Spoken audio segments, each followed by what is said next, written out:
Hey, everybody. Hey. Steve here.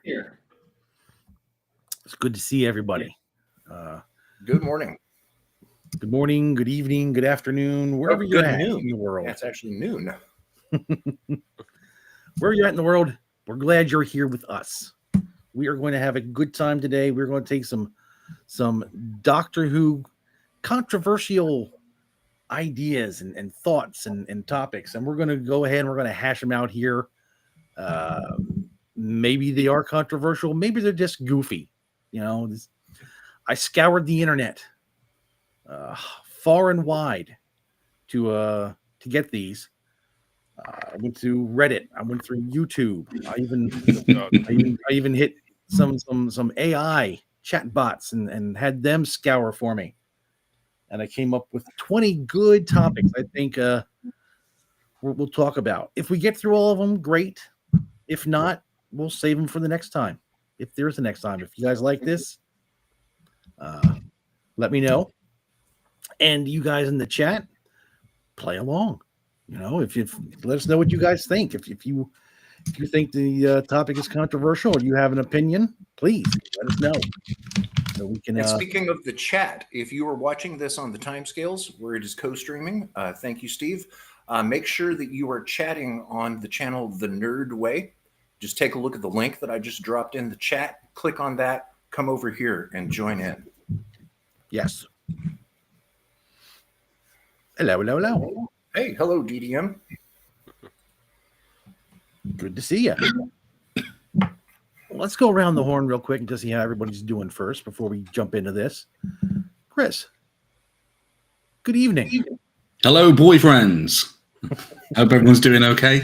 I'm good, man. I'm good. Ready to, we had a great stream on Tuesday, so hopefully replicate it today. Yeah, Chris stole my idea. Fuck him. And we had a great time on Tuesday on the Neon TARDIS going through a Star Trek hot takes. So, Grego, good to see you again. Yeah, thanks for the invite, Steve. Chris, nice to meet you. Drew, nice to see you. Likewise, again. buddy. That was so much fun last week. It's our rainy season has possibly started in California. We get rain for a couple of months. We woke up to the joyous sound of rain. I thought I heard somebody crunching something outside, but it was actually raining. And I think that it's just a teaser because it's a bit early. I think we're set for another heat wave, and then our rainy season will be kicking in. So it's a nice morning, tad humid, and I'm tired of watching the news, and I'm ready to have some fun. So looking forward to this. Drew, how you doing today, bud? Pretty good. I just feel like I've kind of walked into an exam without preparing, though, so this is going to be interesting. Same.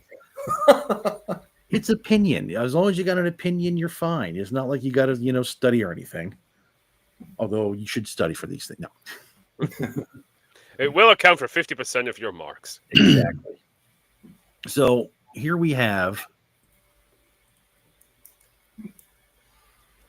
the wheel. Here we go. It's more like it. I will spin the wheel. We will land on a number, and then on this sheet of paper, I have all the topics. We will bring one up, and we'll talk about it. So, with no further ado, spin that wheel.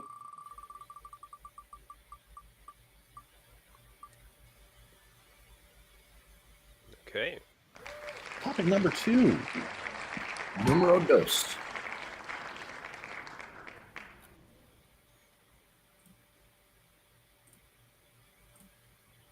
Everything after Capaldi should be wiped out. I thought this was supposed to be a hot take. I think this will be kind of pretty much what a lot of people agree with. Yeah. So apparently there are people out there who think everything after Capaldi should just be retconned, and maybe Capaldi just was having a dream. Who knows? But hey, that's why they're hot takes, because maybe there might be some people who don't want that. I'll open it up to you guys. Oh, are we giving our honest opinions, or should someone play devil's advocate here? I say give your honest opinions. That's the best way to get, That's how we Yeah. viral videos. Yeah, I don't know if there's going to be too much argument with this one, to be perfectly honest. No, not really. I mean, I think we should go further. I think everything after Matt Smith should be wiped out. Oh my! Yeah, let's take this to the nuclear level. Yeah, come on. Yeah, I mean, it's crap, isn't it? You know, nobody wants to see Jodie. Nobody wants to see Shooty. Nobody wants to see the fugitive doctor, any of that kind of pants stuff that comes with it. So no. Yeah, Just, I suppose. Yeah, sorry, I don't want to take over, but like, no, go on. I suppose like the main point is nearly everything, like even continuity wise, that has just become really bad with the show happens post Capaldi. The whole retcon of the timeless child, the destruction of Gallifrey again because it's just redundant as all hell, and then pretty much everything that they've introduced since then, like just to really mess things up, all out is post Capaldi. I think the best way to just have a clean continuation of Doctor Who from here on out would be just to make that the cutoff point. Well, looking at the Timeless Children, I think it's pretty obvious that didn't go down very well. That was not very popular, with myself included. I did not care for that, and I think that one of the wonderful things about fiction is that you can make up other things in your mind, such as who was it that played Peter Cushing, that played the film Doctor. Okay, I consider him to be a canon Doctor 1.5, just because I want to think that way. Yeah. Now, as far as the Timeless Children, I don't recall the Master being 100% honest with the Doctor ever. In fact, I think the Master might have, I don't know, possibly lied to the Doctor before. So the way that I look at the Timeless Children is that the Master was lying. Okay, so I've already retconned that in my own mind. Now, there's another reason that I believe the Jodie Whittaker era was not well received by some people, and it comes down to something that a lot of people might not even realize. It was the music. Okay, I'm not criticizing Sagan Akinola because he provided the BBC what they ordered, and unfortunately, they ordered the wrong thing for Doctor Who. That music goes along with a trend in British television at the same time, where you have a bunch of low bass tone sounds, and every once in a while, a ping, somebody will hit a piano key, and the music to that was incorrectly ordered by BBC, and it gave the show a completely different feel. Jodie Whittaker even said in an interview before her season started to air that there's a lot of quiet time in this era of Doctor Who. So I've already retconned the Timeless Children, and other people could do the same. The Master was lying. The music was not correct for Doctor Who. Should it be erased? No, because it's just an era of Doctor Who. And when I look forward to the time that I'm able to watch Doctor Who, I will select an era. And if that era is not for me, I just simply will not select it. So I think it could have gone a different direction. I think the music, if it was still by Murray Gold, people would feel a lot different about the days after Peter Capaldi. We say that about the most modern Who, don't we? The music is just, generic track A or B. It's just not good. Murray Gold phoned it in some of this. Well, if you ask any music composer for a film what the most important aspect of the film is, they're going to immediately tell you that it's the music. Television also.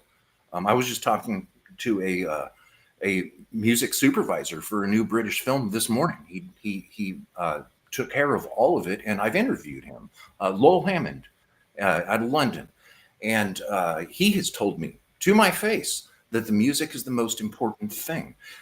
I think that there's a possibility that Star Wars, the original film, just called Star Wars, and I feel like I'm repeating myself because I think I said this on the last show, it could have been just a B movie in the single science fiction shelf covered with dust in the back of Blockbuster. had it not been for the music of John Williams. Music changes everything. Yeah. And I think that the Jodie Whittaker era could have benefited from better music. So. Yep. All right. I think we got through that one. Sadako, good to see you, bud. He says the music felt more suited to a bleak, gritty urban drama. Yeah. There you go, Sadako. The music felt like it was for something else. I don't even remember the music at all. That's the thing. Like Murray Gold is in my head. Anything from the classic era, I can listen to and think, "Oh, that's when this happened." But I remember nothing from the past 2 seasons that I've seen. Yeah, you'll have to rewatch them and remind yourselves, Joe. I think I'd rather do other things if you don't mind.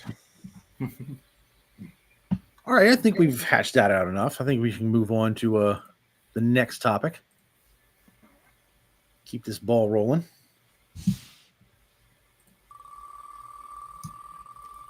Really super cool deal. EDM, I do see your. I do see you there. We'll get around to that. 5.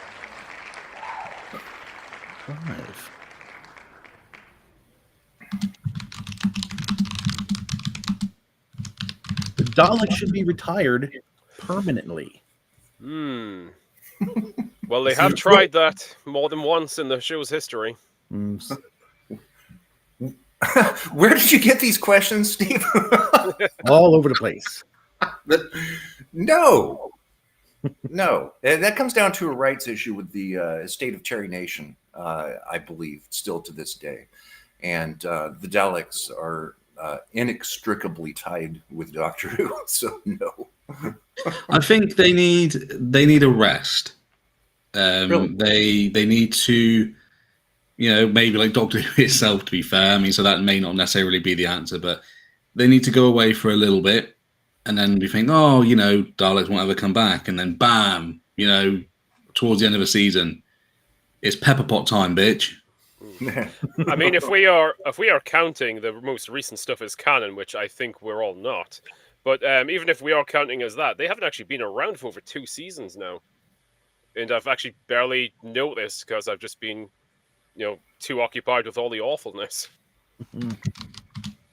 Well, go ahead. Oh, sorry, dude. I was just going to say, and they have tried retiring the Daleks multiple times, even in the classic era. After like the multiple stories of the Daleks in the Hartnell periods, they did their first one with Patrick Troughton, but then after the second Dalek adventure with Patrick Troughton, they were genuinely trying to retire the Daleks at that point. So Terry Nation could spin them off into like an American spin-off series, if I remember right. And that's kind of why they started doing more Cyberman stories to kind of make them the big replacement. So they have tried it, but I guess it tells you something about the staying power that they do just keep coming back. Or just less of them, I find the Daleks more scary. Like, when we're hopefully going to talk about kind of Dalek soon on the podcast in a couple of weeks' time or 2 weeks' time, whatever. That's when they're most kind of like scary in my personal opinion. And we just kind of did this thing of like more Daleks everywhere, ships, fleets. And it's like, well, just one. Well, people like scary Daleks, they may want to go back to the original writings and comics of Terry Nation with the Dalek stories that were not Doctor Who, pure Dalek. Some of those were horrifying, absolutely disturbing. At one point, the Daleks executed everyone in an entire civilization after forcing them to dig their own graves. Okay, now that's dark Daleks. But that's not answering the question. And without going into the whole Davros Gate thing, the Daleks should not be retired unless suddenly the rights are unobtainable. But I don't think that they need to be used commonly. I think that maybe once per season max would probably be enough. Now, if you want to retire Davros, I'm actually all for that because I like Davros, but he was overused in the classic series, and we don't really need him around all the time. He's out of his wheelchair now, Drew. He's out of his wheelchair. He's walking around. He's walking. He's dancing. And you're just gonna shit can him? That's just not right, man. Even if we had the proper Davros, I think his appearance just kind of takes away from the Daleks. So I think in order to keep the Daleks around and get some good stories, I think we do need less Davros. All right, let's check in on the chat. See where they're headed with this. JWC, good to see you, bud. Oh, hey. Agrees. Hello, JWC. Nice to They're all see you. just boring right now. Also, the Daleks. Sadako says hard disagree. He feels something's missing without the Daleks. The best way to bring back waning viewers. Yeah, but good point. stories are also a good way to bring back viewers, though. Right. Daleks are such a massive galactic empire. It wouldn't make much sense for them to just vanish. Yeah, Right. True. That too. Mm-hmm. DDM. I mean, they're a little goofy, but Daleks are a great antagonist to the Doctor. I like that. Yeah. I don't think the Daleks should disappear completely, totally. So no, I don't think they should be permanently retired.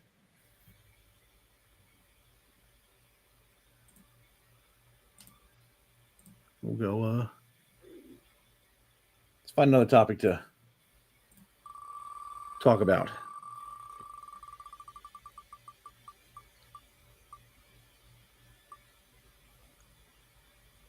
Numero 6.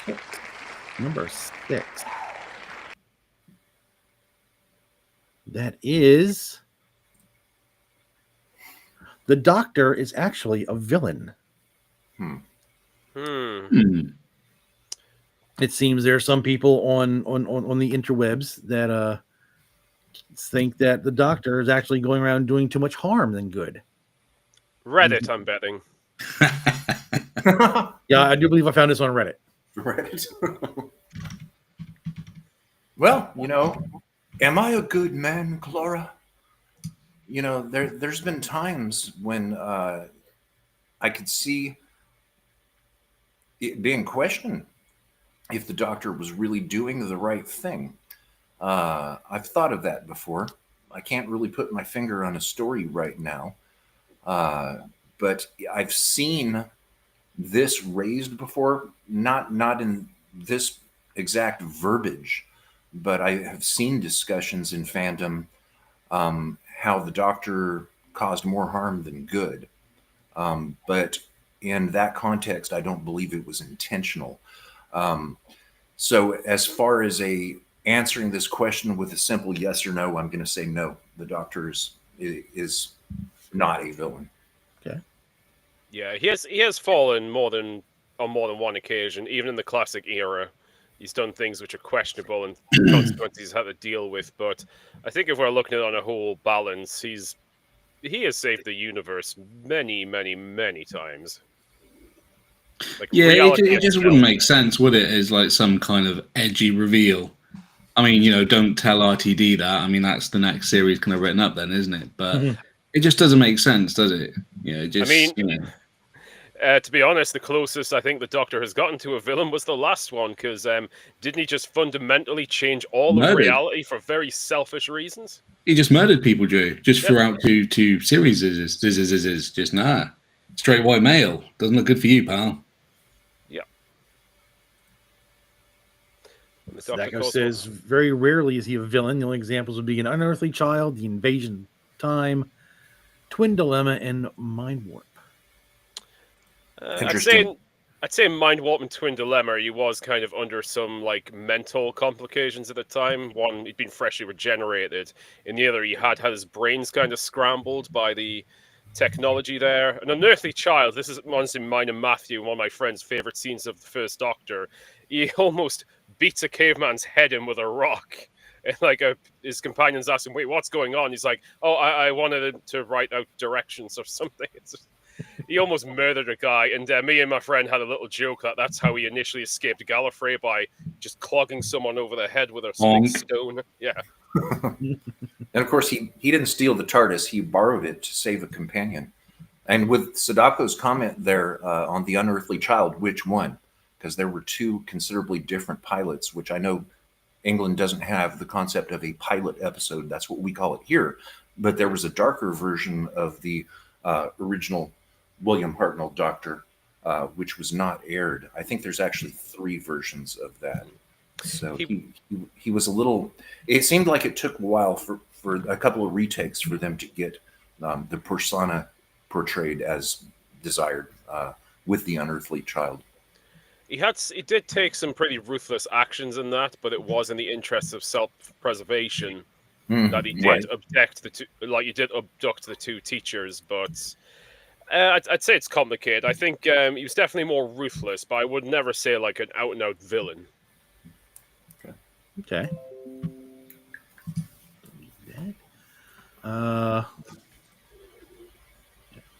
Sadaka says his alliance with the Verdans and Invasion of Time is merely a ruse, not villainy. That's true. The Vardens had infiltrated the Matrix, so he had to weed them out by playing along with the conspiracy.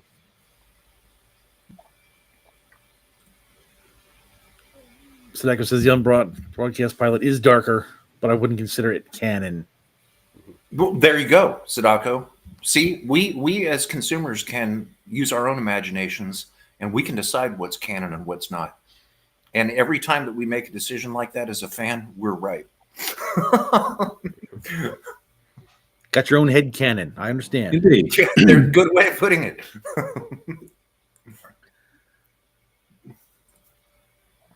JWC says agreed, but he does use humans as bait. I suppose they're always a higher purpose. You know, it can almost be said that the companions that he brings along are almost kind of a human shield. It's sometimes where you've always you've always had those kind of plot points, haven't you? Where they are as weapons and that kind of stuff. So yeah, perhaps. Yeah. That was big in the fourth series of New Who with Tennant. Having all his companions be weapons. At the very least, they're fulfilling some sort of need, which some people may see as selfish, like just wanting the company or wanting someone to show off to because he's alone. I guess you could probably go down that way. Yeah, I mean, you're going to always need... I mean, sometimes the Doctor doesn't want to have to use a gun. You look at the Seventh Doctor and Ace. In interviews, McCoy said he didn't feel his Doctor should use a gun, but he always made sure Ace had one. Whether it be her explosives, the bat, rocket launcher, whatever, he made sure she was always, strapped. Yeah, Ace was always armed with her own homemade nitro explosives. And rumor has it that she's still down in a quarry testing them to this day. So he's kind of essentially playing a pacifist run of one of the Fallout games where you don't fight anyone yourself, but you arm yourself with the roughest companion to just take out everyone around you. It's a summoner build. Yeah, but technically you haven't killed anyone. So yeah, I think we can all pretty much say the Doctor's not a villain, and that was just a goofy take. Edgy. Yeah, the edgy Reddit people. Imagine that. All right, let's see what come up next on our wheel of stuff.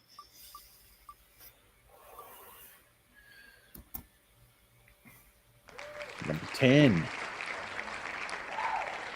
Number 10 is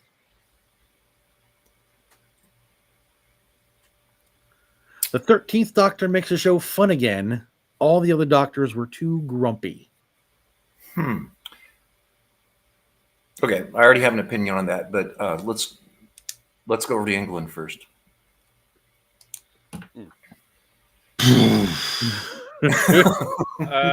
I don't know if you could call it fun if it makes you not want to watch the show. Yeah, I mean, maybe the inclination is that you do something else that is fun that is not watching, like watch paint dry. This was written by a fan of the 13th Doctor. And no doubt. I think that opinion is great. I enjoyed seeing a woman take over the role of a doctor. My wife enjoyed watching Doctor Who. And with the Jodie Whittaker era specifically. And there are people who got past the selection by BBC of the wrong type of music and enjoyed those episodes, myself included. But I look at Doctor Who very lightheartedly, and I look at it as eras that will pass, and they will be physical media on my shelf over the period of time, which I can go back to when I want to, and I don't have to if I don't want to. And I think that the 13th Doctor, is portrayed by Jodie Whittaker, was never really fully developed. I think that the stories in her seasons were shallow with development of this incarnation of the Doctor. I feel like there was something missing there in the writing. Yeah. And it all comes down to who's running the show and who's creating it. And if 13 made the show fun again for this person, I'm really happy to hear that, because it sounds like it had lacked being fun with the perception of the Doctors being grumpy. And I'm glad that this fan got a couple of good seasons to their liking, and I hope there's more to come in the future that they like. Well, we have some definite hardline takes here in the chat. DDM. He must be British. Indeed. No, he's one of yours, I believe. Yeah, yeah. JWC makes the show shite again, more like the other Doctors were good. Sadako, I do agree. 2, 3, and 4 were fun. The show did get a bit humorless in the Davidson and Colin eras. Yes, Eccleston's Doctor was a bit dark, but not all were too grumpy, uptight. I will stand by, I will defend Jodie very slightly. I have seen her in other things. She is a good actor, and I don't think anything that went wrong with her period was really up to her. In fact, I seem to remember I think she even asked about doing research and was told not to, because that's just some insane conceit that's in modern writers. You don't research your role or look at the previous incarnations. Yeah, I agree. I mean, when I stopped watching, I think was it episode 4, the Rosa Parks one. That wasn't inherently anything to do with her as such. It was just where the story was going, and I was like, I don't need to see any more of this. I'd only came back fleetingly from the kind of previous kind of series. So yeah, I guess we'll never know how it could have gone. Sadako said he expected Chibnall's area to be dark and nasty given his Torchwood work. Well, definitely nasty. Says Jodie was very good in Broadchurch and attacked the block. She might have been better cast as a companion than a Doctor.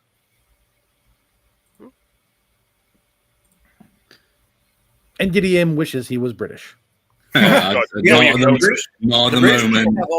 Give it some time. Give it some time. Like 10 years. They have a Doctor Who convention every weekend.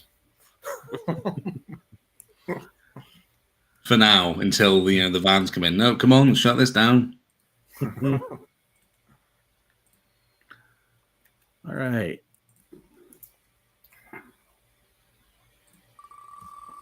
Next up on the wheel.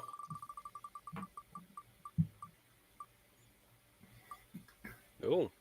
All right, 16. I don't know how to say that in Spanish. Now we go up to 10.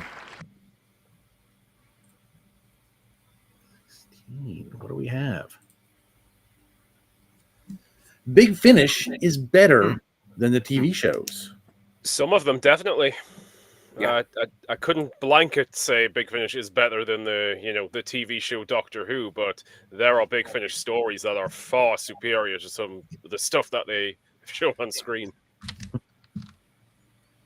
Well, the word better is subjective, and that would come down to the opinion of the individual using it in this context. Now, as far as Big Finish stories, absolutely.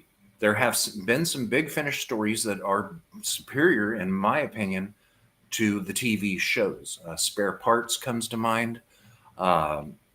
And I think that when Big Finish started as the audio visuals formed by fans in the late 1990s, trading tapes around the world through the mail, I think that I didn't think that I would be able to enjoy Doctor Who without being able to see it. And I was wrong about that, because one of the magic things about the fact that Big Finish, their license only allows them to use audio, and they're not allowed to use video, but they can do moving pictures, which is pretty much as close as you can get. I think that there's magic in that, because that's when our brains fill in the visuals.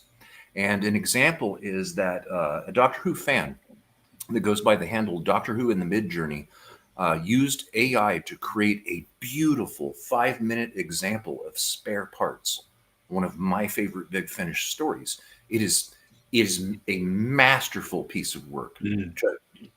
Don't go look now. Keep watching the show, but go look later on YouTube for Doctor Who in the Mid-Journey and Spare Parts. Now, when I saw that, that was not how Mondas looked to me in my mind from Spare Parts.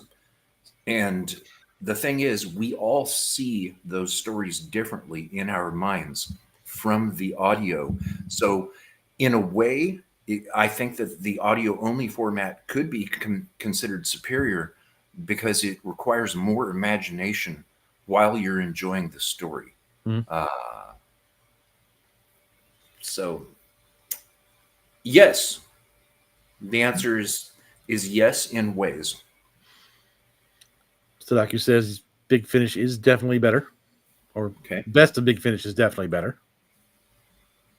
In fact, to be honest, I'm not sure there isn't better than Time. Time on the Ronnie wasn't that bad. It wasn't all bad. It's not the worst. It didn't have time with children in it. He says he's heard a lot of the old audio visual stories, and they were incredibly dark. Yeah, Sadako, some of those have been remade by Big Finish by the original authors that wrote them. So yeah, I enjoy Big Finish. I'd like to have more of that in my collection, which, you know, probably down the road I'll do my best to fill in some gaps and get some more. What I do have, I enjoy, and I'll listen to on occasion. So, but is it better than the shows? I don't think so. No. In my opinion, I don't think Big Finish is better than the shows. I think if I had to choose one or the other, I'm choosing the shows over Big Finish. Yeah. Mm-hmm. I think it can be very complementary to the show. It's like good additional media to the show. Yeah, just like a good book or a comic book, and any complementary thing to it is great. Yeah. Anything that extends the universe. And Drew, I'm hoping that Big Finish continues to fill in just as they did during the Wilderness. Well, no, that was after the Wilderness years.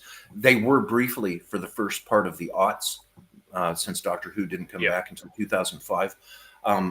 If Doctor Who does not return to television in the next couple of years, perhaps 2028, I'm hoping that Big Finish will continue filling in supplemental Doctor Who while we wait again. Yeah. Well, it's how the fandom survived, and I think a lot of newer fans, not always their fault, do not recognize that Doctor Who, when it was off the air from '89, it was kept alive by books, by audio adventures, just by like the love of fans and people being creative. And exactly, yeah, there's a lot of power behind that. Yeah, totally right.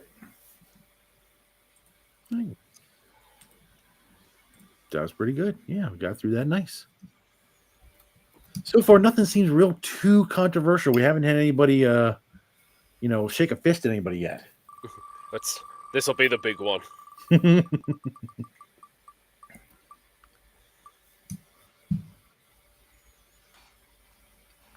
20. What is 20?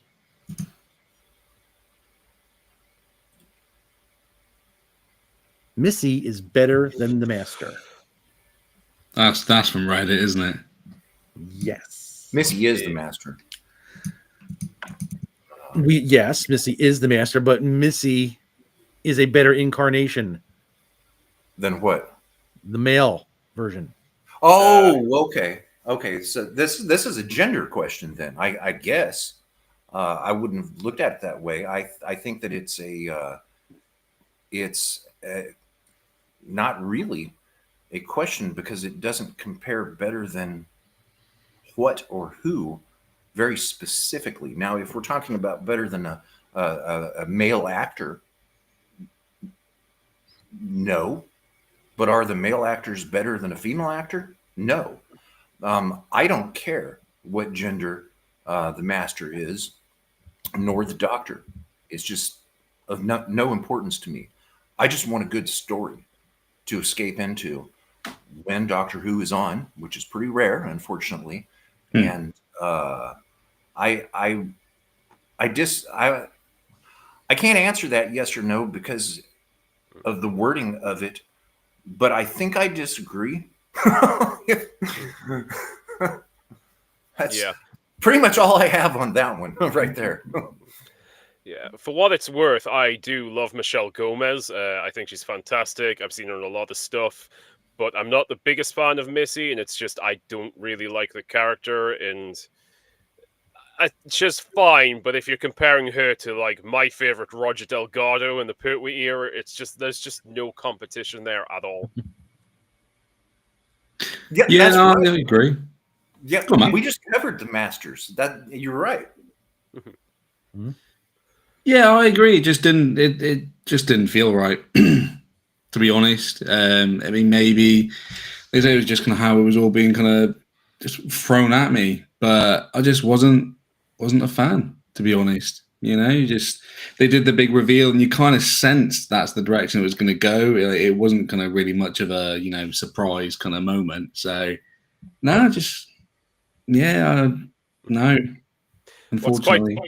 What's quite funny is at the time when she was revealed to be the master, my friend Matt said they are doing this as a test run for a female doctor in the future. You Really? My friend said that, and he may have been vindicated a couple of years after. Just push that envelope a little bit far, see how kind of far you can get. That is interesting. I'd never thought of that. Sadaka says hard disagree. Missy annoyed me. Not a Missy fan. JWC, balls she is. Balls. She's gutsy. I like the portrayal by Michelle Gomez. Sadako agrees with Drew. He likes Michelle Gomez as an actress, but she found the character a mess. That's unfortunate. Who wrote those stories? Since Sim, the master has just become another psycho villain. Gone is the suave, sophisticated, dark charisma, charm, and menace. She's too OTT. I'd argue Sim's a bit overrated myself. Maybe that's my controversial take. It's the same, isn't it? People have got their kind of favorite kind of doctor. They've got their kind of favorite incarnation of that. I don't think there's anything wrong with that. I don't think that's too. Sorry, I'm looking at this comment here. The anti-tenant is kind of how you could maybe kind of feel it as well. Yeah, my favorite master was Ainsley. Good choice. I liked him. I mean, the Fourth Doctor is is my doctor. He's the one I kind of got, the gateway into Doctor Who, and the master there was just. I mean, he was the master for the longest period of time between the Fourth and Seventh Doctor. So that's the one I got introduced to first, and he was very suave and debonair and very sneaky, and I always loved when you'd see him and whichever Doctor, Fourth, Fifth, Sixth, come up against him because he made a good villain. Steve, how long did Ainley perform as the master? I almost accidentally said the Doctor again. Was it 10 years or was it 19? It was some long stretch. He did everything from Keeper of Traken all the way to the very last episode of McCoy's Run. Survival in 1989. So yeah, that was a About really 8 or 9 long years. Yeah. run. Now, I'm sorry, Drew. How many did you say? About 8 or 9 years, but then he also featured as the master in other media like games as well, Oh yeah. like specials. So Okay. JWC, Delgado was Hell the yeah. master. Best master by a country mile, yeah. Yep. And he was good, but overused. Eh. I don't think he was used too much. Delgado was my favorite master, but he was definitely overused. It's a shame we didn't see more of Jacoby. Oh, Derek Jacobi himself actually said he would love to have played him longer. Yeah, I wish we had a little tiny snippet, didn't we, in kind of series 3, and I wish maybe we found a way to expand that. Yeah, would have been nice for him to kind of finish off those last couple episodes of season 3, and then have him, if he had to regenerate, kind of maybe at the end of that, and into Sim, and then have him come in season 4 as a menacing figure. But don't worry, guys, he probably bi-generated. I know that Katie Manning has said some very kind things about working with Roger Delgado, including the fact that she learned from him some things. I wish I could remember the specific thing that she said, but I'm not going to go off trying to quote Katie Manning. Not that this is connected to anything, but my new tarantula is actually named after Roger Delgado's wife.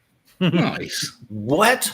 But the reason is his Roger Delgado's widow actually voiced one of the spiders in Planet of the Spiders.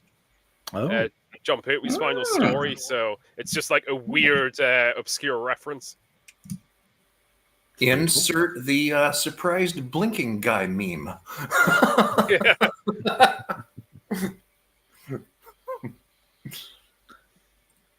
all right. Well, I think we got through Missy pretty good. So what do we got next? 9. Number 9. Kismet. Number 9.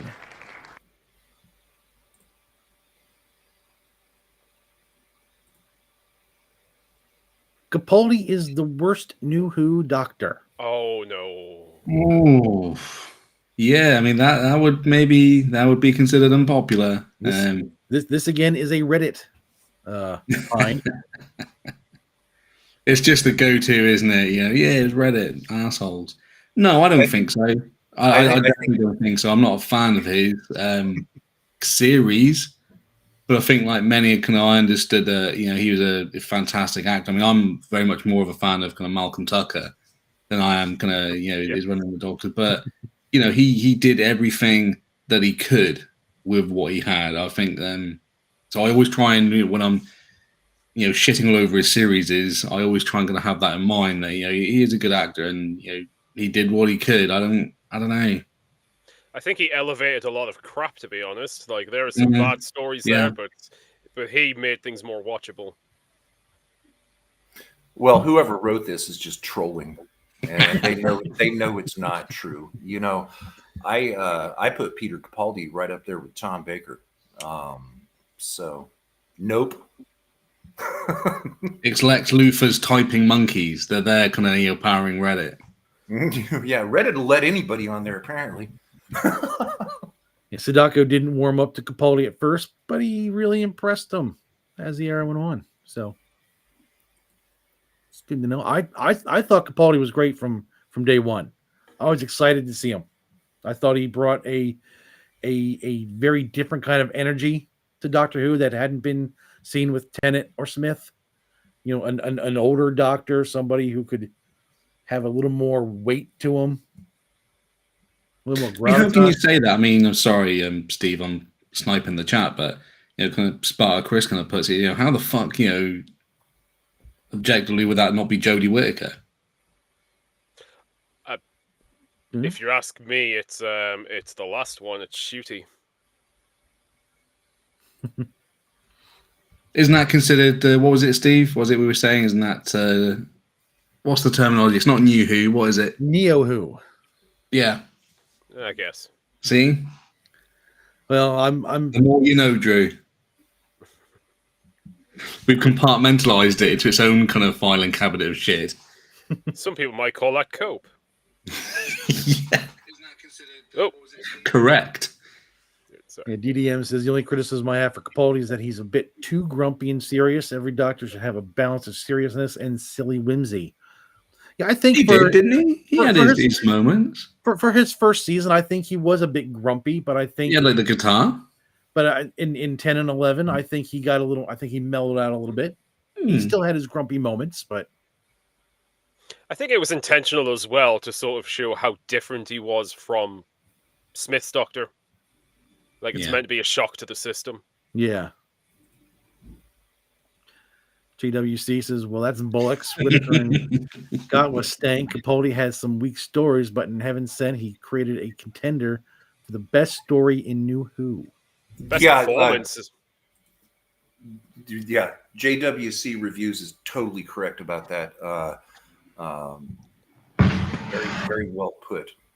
Yeah, Capaldi's arguably the best New Who doctor, Hartnell-esque. Yeah, I can see that. Spartacus, shout out. was a part of Neo Who. Even on Disney Plus, his seasons are designated as season 1 and 2. Yeah, I mean, but they were going to say season 1 and 2. I think no matter if they were on Disney or not, they were right. I just opened the chat. I'm seeing the rest of what JWC said. As far as me agreeing with them totally being right, I'm talking about in particular Heaven Sent creating a contender for the best story. Mm-hmm. I was just reading about that yesterday, ironically, that Heaven Sent didn't have an elaborate set. So it was very solidly on the actor. I'm sorry, I didn't mean to cut in there. I wanted to clarify what I was agreeing with because there was more to that statement, and I was only agreeing with the episode Heaven Sent. So yeah, so I think whoever said Capaldi is the worst New Who doctor doesn't know what they're talking about. I think they got their head up their butt, but I'll go back and delete that comment when I'm back on Reddit. Oh, is that your part-time hobby? Is trolling? Yeah, I'm gonna Lex Lucas typing monkeys. Oh, this will get them. This will get those Reddit likes or whatever it is they have. Hey, good fun.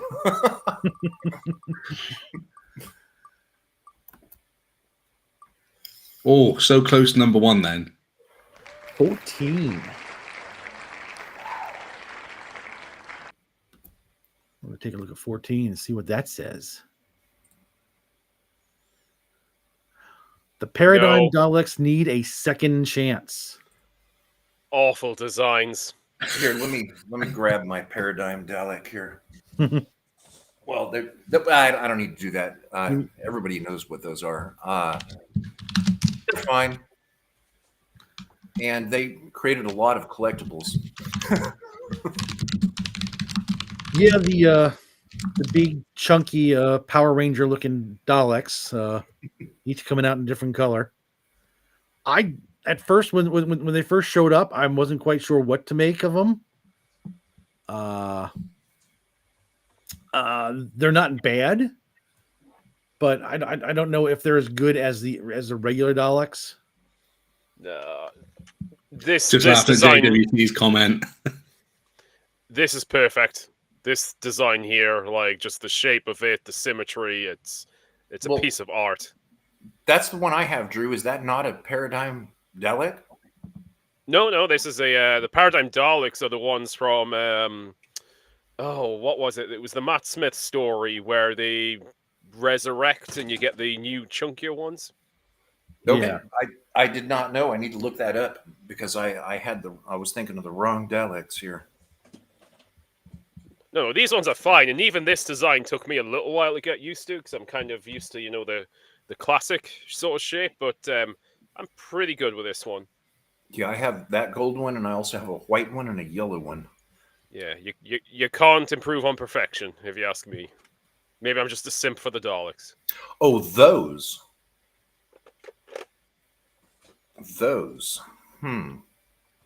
Victory of the Daleks. Yes, that was the story. Yeah, that's it. Do they need a second chance? I think any Return of the Daleks is good as long as they're not overused.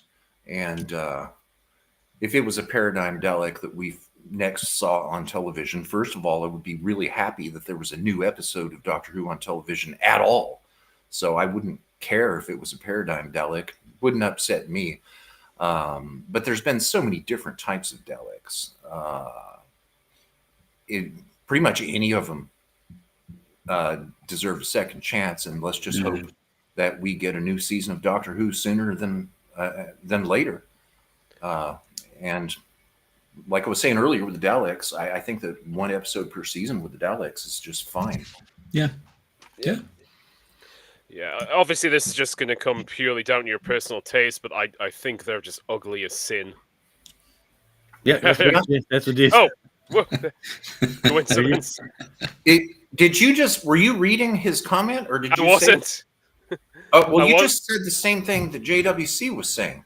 Yeah, I know. Yeah, I wasn't. I wasn't even looking at the screen. I was fetching this thing.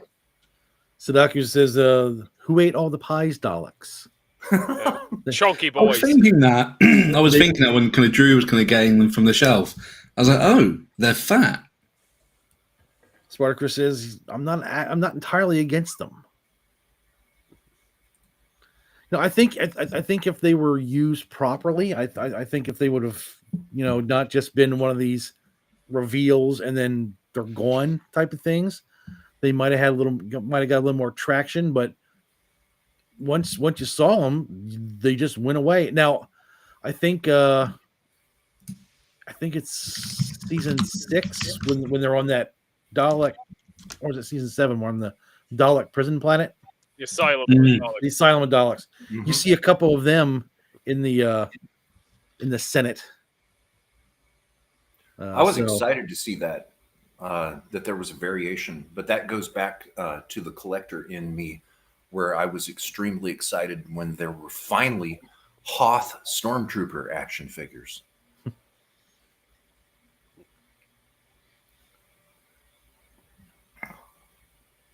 So, Spartacus says you have the original 60s Daleks that are all gray and blue, then the 70s Daleks that are gray and black. Best ones. Then the Imperial Daleks that are white and gold, the Time Wars Daleks that are bronze ones. And then the Paradigm coded Daleks. Now, did the colors indicate anything? Yeah, they were ranks. They were supposed to represent what their rule was in the Dalek society and what their function was. I can't remember exactly what they were, but I've just remembered there. I think on the night that episode came out, Victory of the Daleks, someone on YouTube had shown that scene, but used the Teletubbies theme for them coming out in formation. I remember that. Oh no. I think I know who did that with the Teletubbies. Yeah. All right, I managed to get up there without anybody noticing I'm not wearing any pants. Okay. That's one. This yellow one, is this a Paradigm Dalek? Yeah. Yes. So what is his or her rank?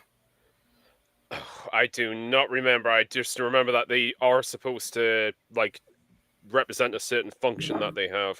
Yeah. And then this one's missing the plungers. They probably got vacuumed up. So is that a Paradigm Dalek also? I think so. So what rank would white Yes. be? Not From sure. I think those ones are actually drones. I do remember that weirdly.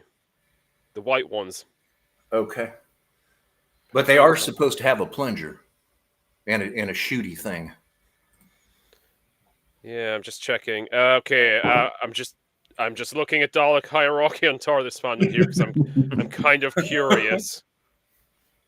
Sadako says he vaguely remembers ranks for strategist, drone, and eternal. Actually, I think drone might be red from my memory. Yeah. Because that's what you do on a Thursday. You look up Dalek hierarchy. Yeah, The yellow one. The yellow one is a scientist Dalek, I believe.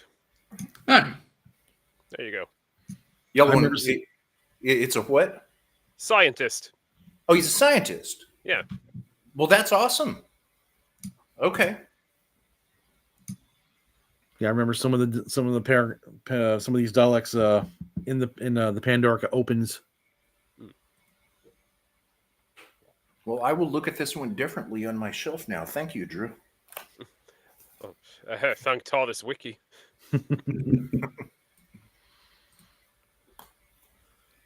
Yeah, I gotta admit, there's I thought some of these might be a little more controversial than others, but we seem to be kind of in agreement. So I think maybe apart from the Capaldi one. true. Yeah, that was a bit cheeky. Gavin. Siete. The sonic screwdriver should be retired permanently. I'm actually okay with that. They even did that in the classic series again during Peter Davison's run. They destroyed the thing because it just became a get out of jail free card. Mm-hmm. It's what they were using it for, kind of, as I feel, as more and more as kind of knew who was going on. Shooty just used it, that was it. It's exactly what kind of Drew was saying. It was just, oh, there's a problem, but don't worry, I've got my sonic vibrator, and that will fix it. So, yeah, let's make the writers work for it, and see what they can come up with. Oh, nice. I think we're all in agreement on this one here. Yeah, that's cheating. I would be perfectly happy not seeing the sonic screwdriver being used again in a story. As far as a collector's item, I'm sure BBC loves it because they probably sell a lot of sonic screwdrivers. But yeah, if I never saw the sonic screwdriver being used again, I definitely would not complain. Yeah, completely agree. Yeah, I remember I was watching. I just watched Time Crash the other day with the 10th and 5th Doctor, and how Tennant's Doctor was using the sonic screwdriver, and Davidson said something about it, and Tennant turns around and goes, "Oh yeah, you're going to save the universe with a tea kettle and some string." You're right. I forgot about that. Yeah, if they don't use the screwdriver anymore, I wouldn't care. It's not a big deal. I mean, I don't remember Tom Baker's Doctor using it much at all. I mean, he used it a few times, but not to the extent the New Who Doctor's just been whipping it out every chance he gets. And honestly, one of my few criticisms of Eccleston's run is just he used that thing as a magic wand. Like in that first season, it could do everything. It could somehow restore barbed wire. It could scan things, do a medical diagnosis. It was just insane. The one thing I couldn't stand with Smith's Doctor is he would use his sonic, and he'd look at it almost as if there was some kind of screen on it telling him something, but there's no screen on this thing. He's like, he's like, oh yeah, here it says this. That's yeah. Is that maybe because he was insane? It's a good point. Maybe he has a telepathic link. We didn't. Yeah, we didn't realize it was like another part of his character. He was also mental.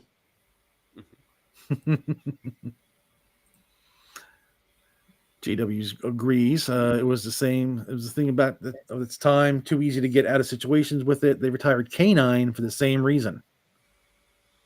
Yeah, I mean, if you did just use it as a device, similar to like a lockpick, like a magic key, I think that's fine. It's just when it does absolutely everything, it's like really, I think it's kind of lazy, just from like a writing perspective. Yeah.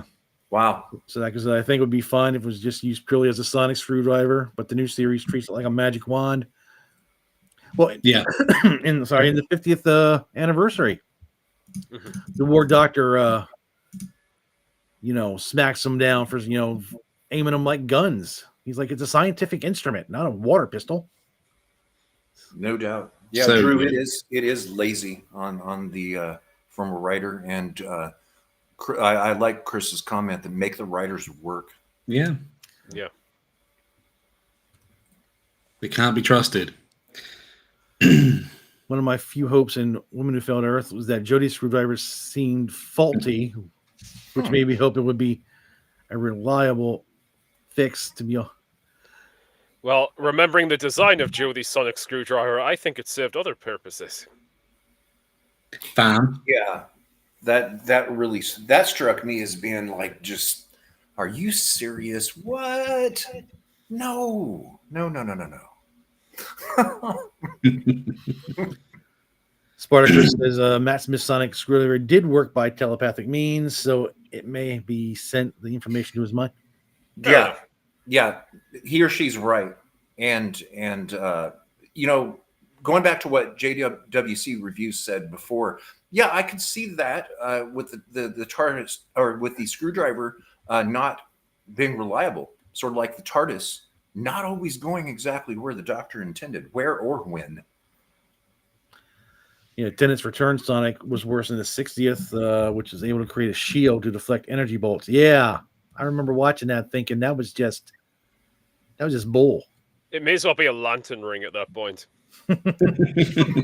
Yeah. Stacko, they did retire it in the 80s, but I don't think it didn't improve the writing. You can hope. There's always hope. Yeah, I don't mind a screwdriver as long as they use it sparingly. Like you said, not just whip it out like a magic wand. And the temptation is always there, though, isn't it? Particularly with more modern writing. They just want to move on to the next bit. So let's just, Yeah, it's a crutch.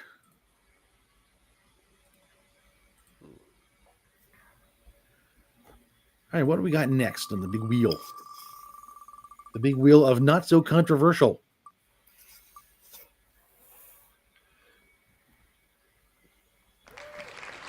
$19.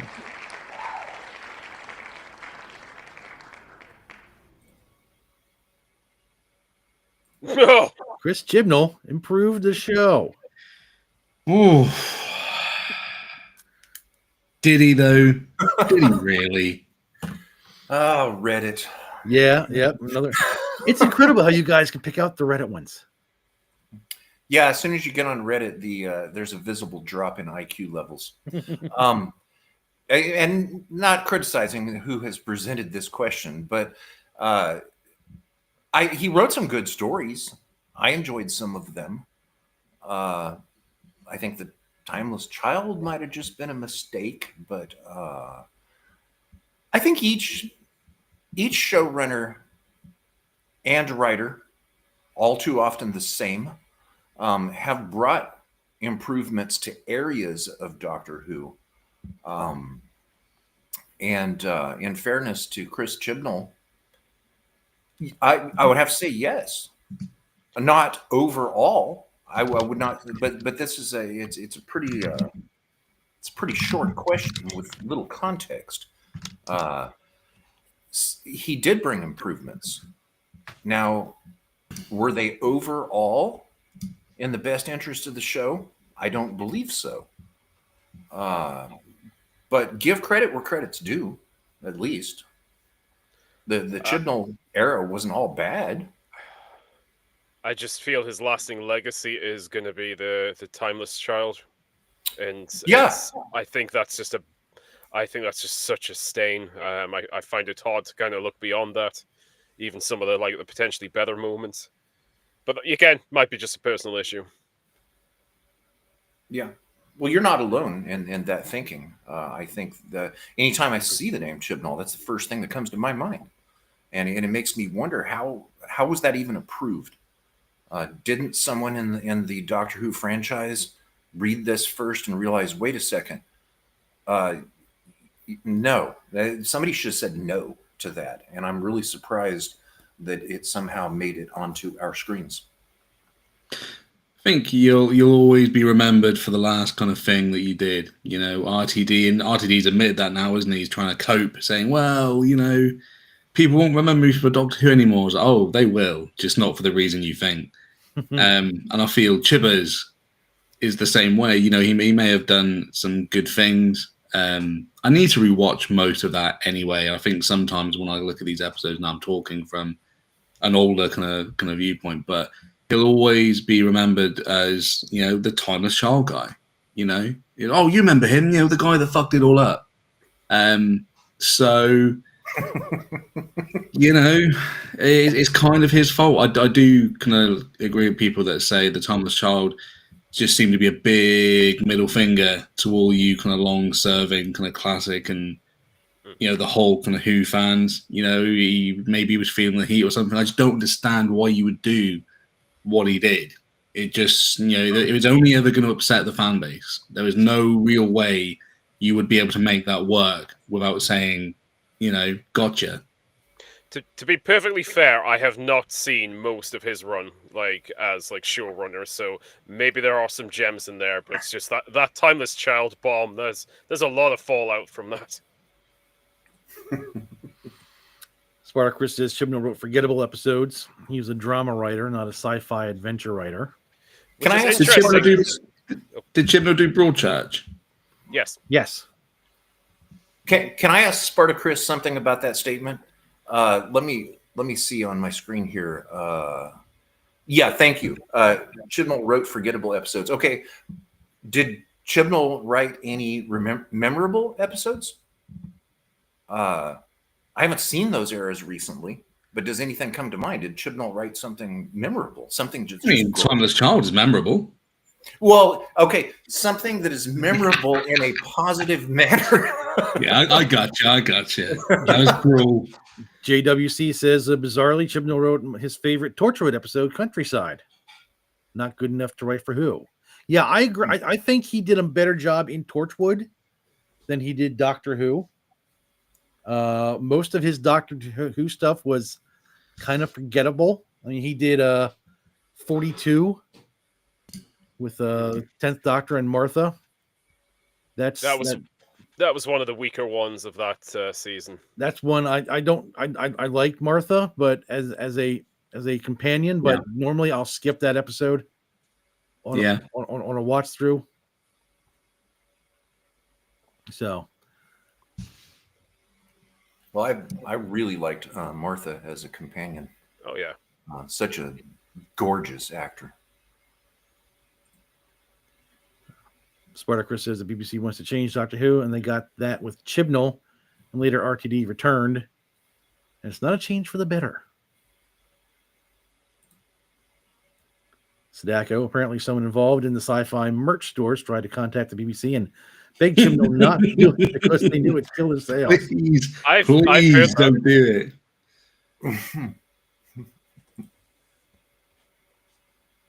it. No gems, just lumps of coal. That's Christmas sorted then. What he was just Planet of Evil regurgitated.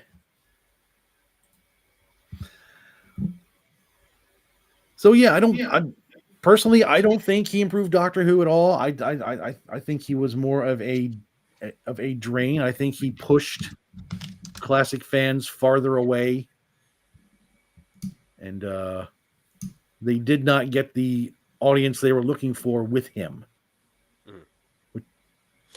And it's a shame because he was definitely a fan. There is footage of him as a teenager, I believe, in the Doctor Who fan clubs on TV. But it just shows just because you're a big fan of something doesn't mean you know how to make it. No. Well, yeah.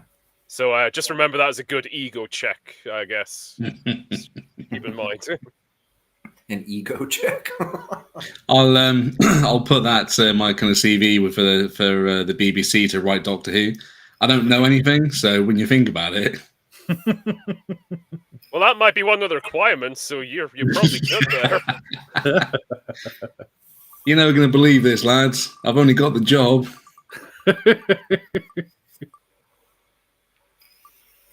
Scene 1: The Daleks return. 15.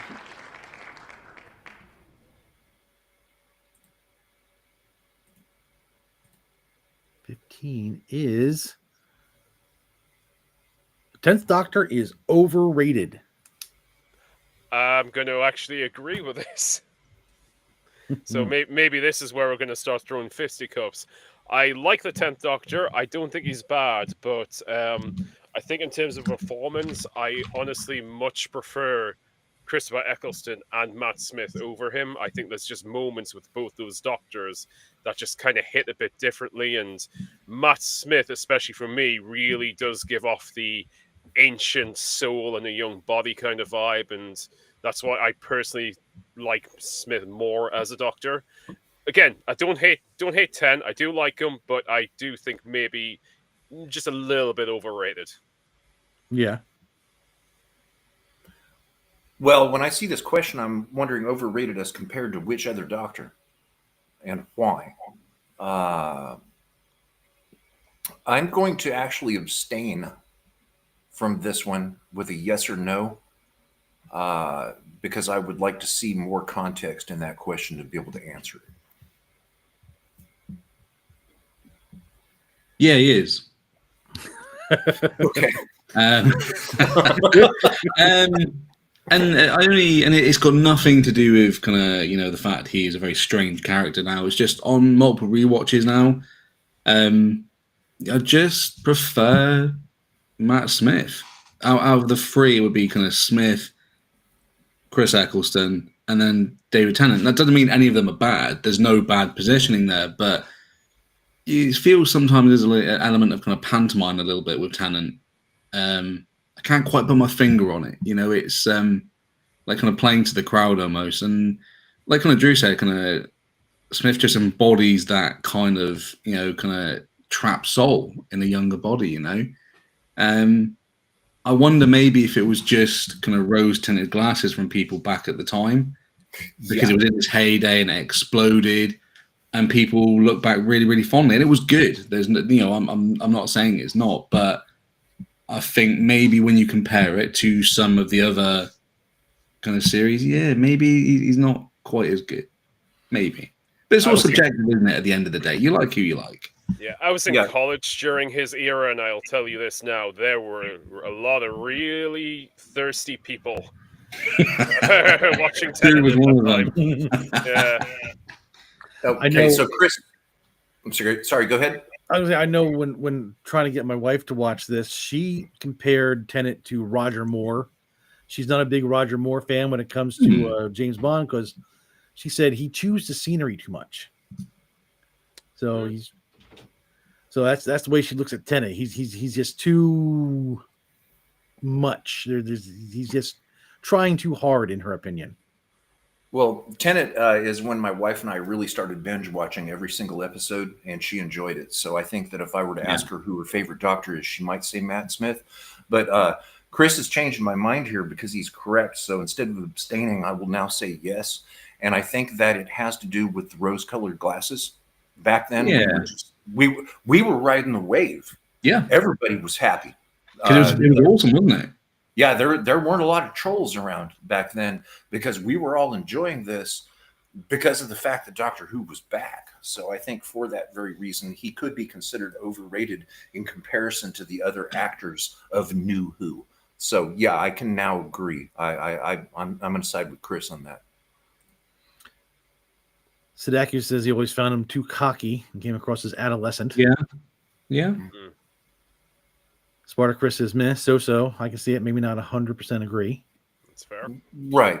Like I said, none of it's bad. In my opinion anyway. Do you know what I mean? It's like I said, you just got, the top three, and maybe not in the same order that I would have put them in like 10 years ago. Spartacus says, I do recall when they revealed Capaldi, like all the girls were like, but wait, he's not cute like David or Matt. I remember a YouTube reaction of someone watching the live reveal. It was this probably teenage girl, and she was kind of in it. And when it was revealed, she actually started crying. See, I saw it and thought, this is brilliant. He's going to walk out of the TARDIS and just start swearing. It was swearing and insulting you in ways you never heard of before. Or swearing at you.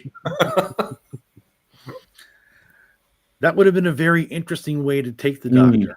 There's a scene in the thick of it where he's there's some little kind of political knobhead, and you've got a glass kind of divide, and he's just there behind him, just staring at him, and then the guy kind of turns around and like, that's what I wanted, Well, you figured, Colin Baker's Doctor started strangling Perry for a while, so right. it wouldn't be out of the realm of possibility for Capaldi's doctor to just start, swearing up a blue streak, and Wasn't there? There was like a kind of meme doing the rounds, wasn't there, where he's like kind of stood outside the TARDIS, and it was something along the lines of, get the fuck in or fuck the fuck off or something like that. We could have had it. We could have had it all. Well, maybe that's the secret of returning Doctor Who in 2028. Yeah. Just have the Doctor just go off the chain. He materializes into 10 Downing Street, just comes out and just explodes a load of F-bombs at kind of someone that looks like Keir Starmer, but totally isn't, obviously. But it's really. In Minecraft. But really. Spartacus, I think I like David's stories more than his doctor, maybe. Yeah. I can see that. Yeah, I think the reverse is kind of true with Smith as well. I prefer Smith as a doctor, but I think he has some weaker stories in comparison to Tennant's run. Yeah, that makes sense. So what we need to do now, we just need to put the right doctor with the right story. There you go. Chris, you were reading my mind. What it all comes down to is the quality of the doctors portrayed on television is going to be a direct result of the team that creates the show. From showrunner trickling on down, and from in everything, even the costume department of the Jodie Whittaker era, and who influenced the costume design, the music, all of it as a production would be in play as to how well the actor at the time is accepted by the viewers and the fans. Yeah. All right, so sorry. Okay. Thought someone said something. Didn't want to cut anybody off. Nope. Moving on. Positively.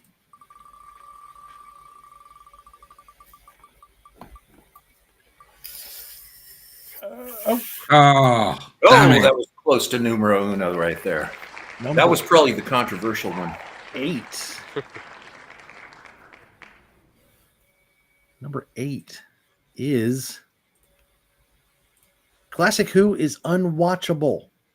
Oh, that's my response right there. When your attention span is 38 seconds, perhaps. That's obviously a Gen Zer who has been trolling on Reddit. And no, what are you thinking? Who wrote that? Steve, I need to know who wrote this because I need to go back. I don't know. I wish I did know. No. Classic Who was one of the greatest shows ever created. Hey, yes. Steve knows all too well. I haven't seen 99% of kind of Classic Who. I procrastinate. The plan is to watch some of it and give some little kind of video feedback and stuff. But the little bits that I have seen always feel kind of like familiar, if that makes sense, in a very strange kind of roundabout way. It's not unwatchable. It's just fucking stupid. No, I mean, like I said, the first Doctor I ever watched was Tom Baker, and then it kind of reversed back into the third Doctor. I had no problem with the sets. I had no problem with the monsters. I had no problem with nothing. I mean, they were telling great stories, and the stories were just making me forget about any kind of wonky props or anything. Yeah, Steve, you and I have discussed how we come from the same era and started watching Doctor Who on PBS with Tom Baker. And I think I mentioned to you that I couldn't understand the accents. Something that I don't think I've asked you, and it is in the context of this question. Were you, as an American, able to understand the accents clearly on PBS? Yeah, I had no problem understanding them. Really? Now, for someone that let's just say that this person is serious, and let's say this was written by an American, and perhaps they could not understand the accents. I could see an opinion like that being formed because it was actually difficult for me to watch at first. In the horror Fang Rock, I didn't know what anybody was saying. Oh, that's a And good I one. thought that Tom Baker was a comedian at first. The very first night I turned that on, I clearly remember with my dad's TV guide laying there open, with it being under the sci-fi category. Um, but in a broader context of it being unwatchable, no. Absolutely not. They used to be grainy. You know, we were watching it on a CRT television over an antenna, where your mileage may vary. You may have to stand in a different place to get a clearer signal. But those have all been remastered in the highest quality possible at the present time, I do believe. BBC is streaming Classic Who. They just streamed a whole episode uncut yesterday on YouTube that to me looked to be remastered. Yeah, I'm gonna disagree with number 8. That's a hard disagree right there. I mean, at least it's not Classic Who is problematic, although that's probably there somewhere in the universe if you look for it. Sorry, Drew. No, I was going to say, I have to imagine another person I can imagine having this opinion is someone who may enjoy science fiction, may enjoy new Doctor Who, but from a very superficial sort of place, like just looking at like the visuals and the polish and being impressed by that and not really paying too much attention to the substance of it. Yeah, I get that. Yeah, good detection. Yeah, this carries into just about anything that was made years ago, like old monster movies. You watch those old Universal monster movies with Dracula, the Werewolf. I love those movies. They're great. I mean, are they as scary as the newer movies? No, but they're certainly not the torture porn that the new movies are either. There's actually some storytelling going on there. There's some drama, and that's what you want. You just don't want some slasher. Same thing with my sci-fi. I don't want just some spaceship coming around blowing people up, some aliens coming out, some guy just coming out and just pew-pewing everything. What you need is diversity, Steve. The right kind, yes. All of it. Well, there was some really good shows back in the 70s that I would now consider to be unwatchable, even though they're really good. Things like Chips, Adam 12, Emergency. But, you know, things have changed. So that would indicate to me that this question is presented as by a younger person that wasn't watching television in the 70s or the 80s. Spartacus? Nope. Yes. I'm not sure if he got his point across. He'll come back later and he'll make a stronger point later. Sudaku, Classic Who was from another time, a TV storytelling. It might be the newbies are unfamiliar with its television language. So he goes on to say, I'll admit the Twin Dilemma is borderline unwatchable. I do have a memory of watching Paradise Towers with my father in the room and probably wishing a meteorite would just hit me right there. I got to as much as I love multi-doctor stories, I watched the Two Doctors and I just didn't like that one. That was hard to watch. I like it, but some parts of it does make my toes curl a little bit. Yeah. Sadako says the Fourth Doctor is a comedian in a very horror setting. Perhaps so. Spartacus, Classic Who has some corny and cringy because of age spoiler episodes, yes, but it's still a fun adventure, hands down. I think so. I got no problem popping in any old Doctor Who and just watching it. Like I said, you go on Pluto TV, they have a dedicated Doctor Who channel, classic Doctor Who channel. It's live, you turn it on, and you're just going to get, you don't know what Doctor you're going to get. But I just love sitting down and watching it. Or you could pay your license fee and have it on iPlayer. Yeah. Actually, Tubi TV has it too, all the classics, and you can pick which one you want to watch. And you just go through the entire catalog and just pick and choose. I hope they're paying their license fee. Someone needs to pay. And Drew, I've had a few episodes that made my toes curl as well, and that was from rather recent New Who within the last couple of years, where I was in a room with people watching it and wished I hadn't. Like, I wish I hadn't been. not to like go back on like ground we've covered already, especially me, Chris, and Steve. But in the whole last season, there was one episode I thought was sort of watchable, and even that just had really bad moments in it. I haven't seen it. I decided to shelve these and save them for later, somewhere very quickly after the Star Beast. Or never. Like, never's a good option. Yeah, I know. And it has Chris, nothing to do with the actors or who was selected. It comes down to the writing. yeah, I remember Chris and I were talking about this before, and it just about all the new episodes they had this past year, there was a kernel of something good in it. Yes.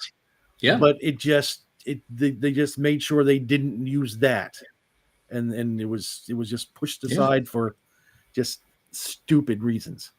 And maybe if they were executed, moderately well, you'd look back at them and think, well, at least they tried. It was obvious they wanted to tell their little kind of story and spout their little message, but at least we got this out of it. We saw this, but we didn't. Sorry, I'll cut somebody off. Sorry. No, and you need to stop me from cutting people off. I'm really bad about that. Me too. Sorry. I had a good Doctor Who fan friend that I highly respect that did tell me that there was a really good episode that had just recently aired. And just in the last season or whenever. That was the one with Omega in, wasn't it? That was a cracker. Oh, I think it was. No, and I think now you're trolling, aren't you?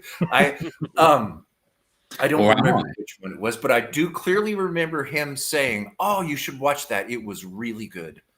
So I have something to look forward to. Yeah.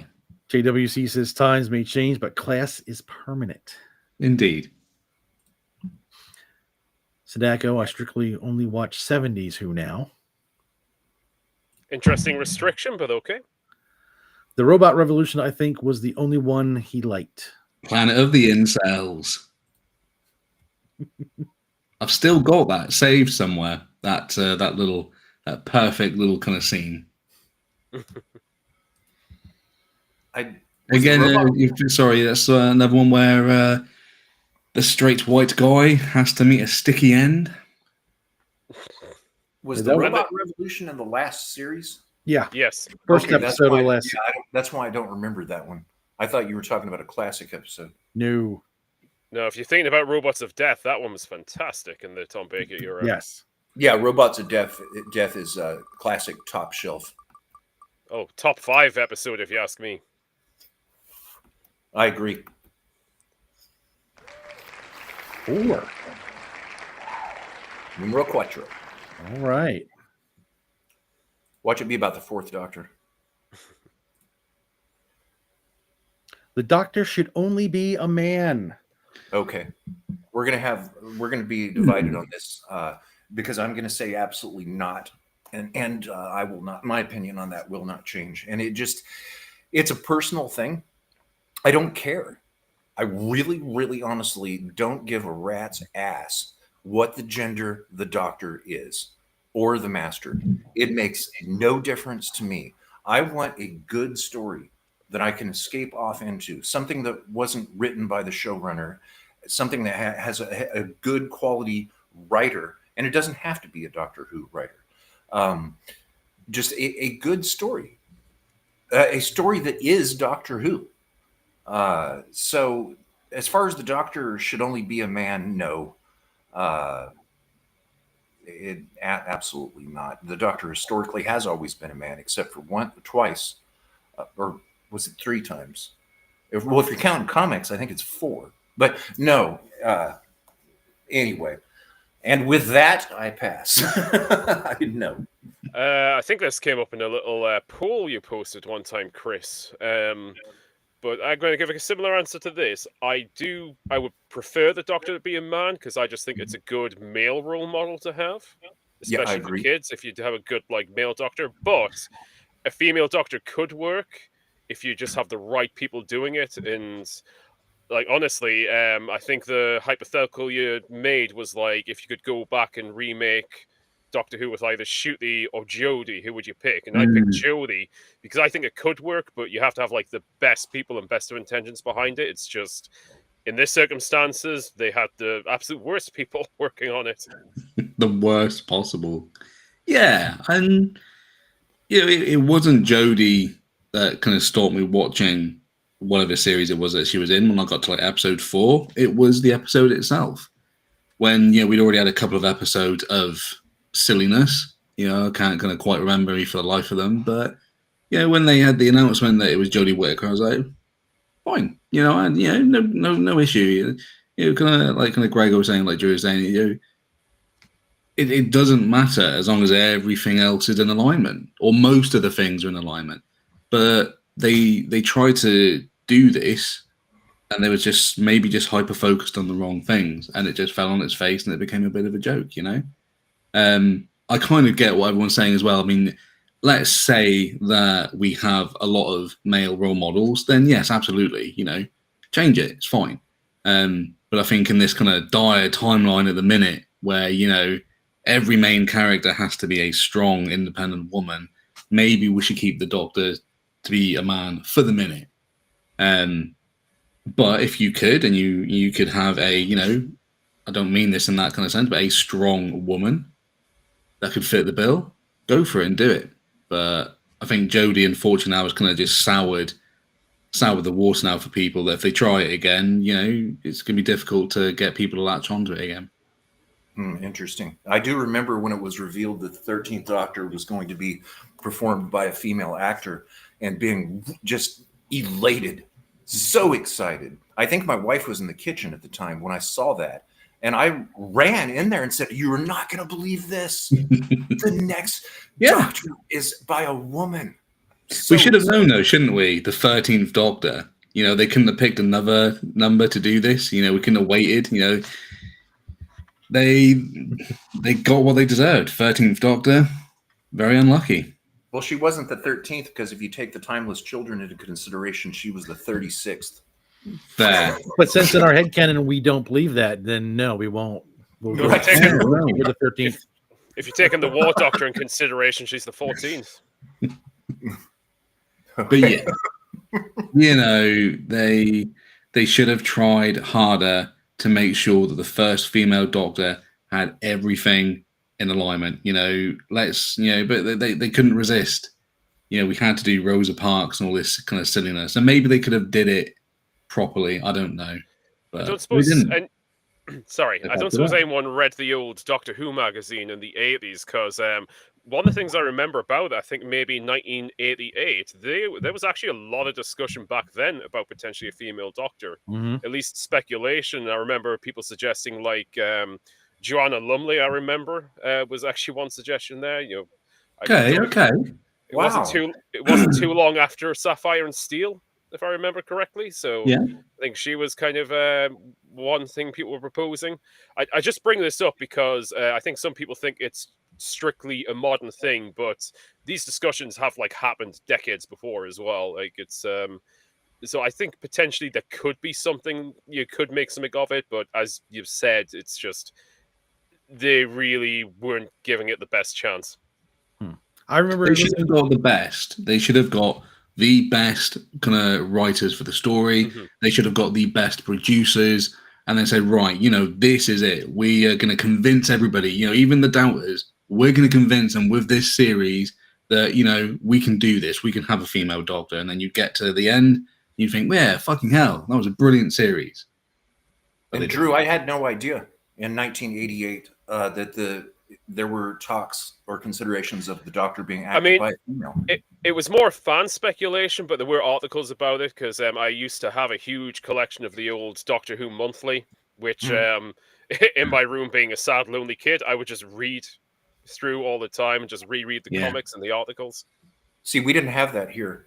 That's in 1988 is when global telecommunications were still suppressed and privatized by the phone companies. It would cost you $30 to call somebody in England and talk about Doctor Who.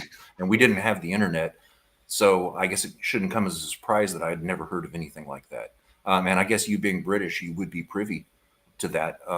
because you would have had local discussions in media there in England that we didn't have in California.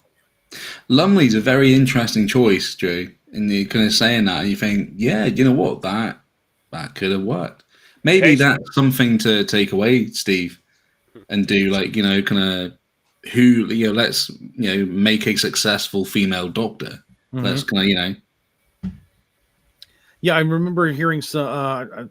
Tom Baker did an interview once when he was, I think, before he left the role or just after, and he even suggested having a woman take over. That's correct. Back then, and Grego, we had Starlog magazine. Oh, yeah. yes. Okay, you're right. And So- yes, I did have Starlog, and I would sit in my room as a lonely young man reading Starlog. That was one of the only ones that was on the newsstands alongside of 2600 Wired, I think. Omni magazine. Good geek publication. So I remember getting Starlog a lot, right along with the comic books, in the local comic shop, and I know they'd have Doctor Who stuff every now and then in it. So that was how I during the wilderness years they had Doctor Who articles and stuff. So they also helped keep Doctor Who alive. Right, along with fanzines and mail around newsletters, as in old school folded paper with a stamp on it mailed that would have typed and then copied fan opinions. But I had never seen one about 1988 and the consideration of a woman as the doctor back then. So thank you, Drew. I didn't know. I might be slightly off on the date, but I do remember it was the 80s because that was right. That was the bulk of the magazines I had. Like back issues were all from about that period. Yeah, I think. Well, yeah, it would make sense because it ended in 1989. Yeah, I think if I remember right, the before McCoy got the role, they might have been looking at a woman. Really? Or there was a rumor about that. Yeah, it possibly might have been about that time, just before McCoy was announced. Let's take a look at the chat and see them. JWC, I think so. There's no strict canonical reason that he should change gender. A woman could do it, but she need to be exceptional. The doctor should remain a man. It does set a higher bar, and that's really unfortunate for women in all kinds of areas, not just acting. Yeah, which is why they should have gave it everything they had.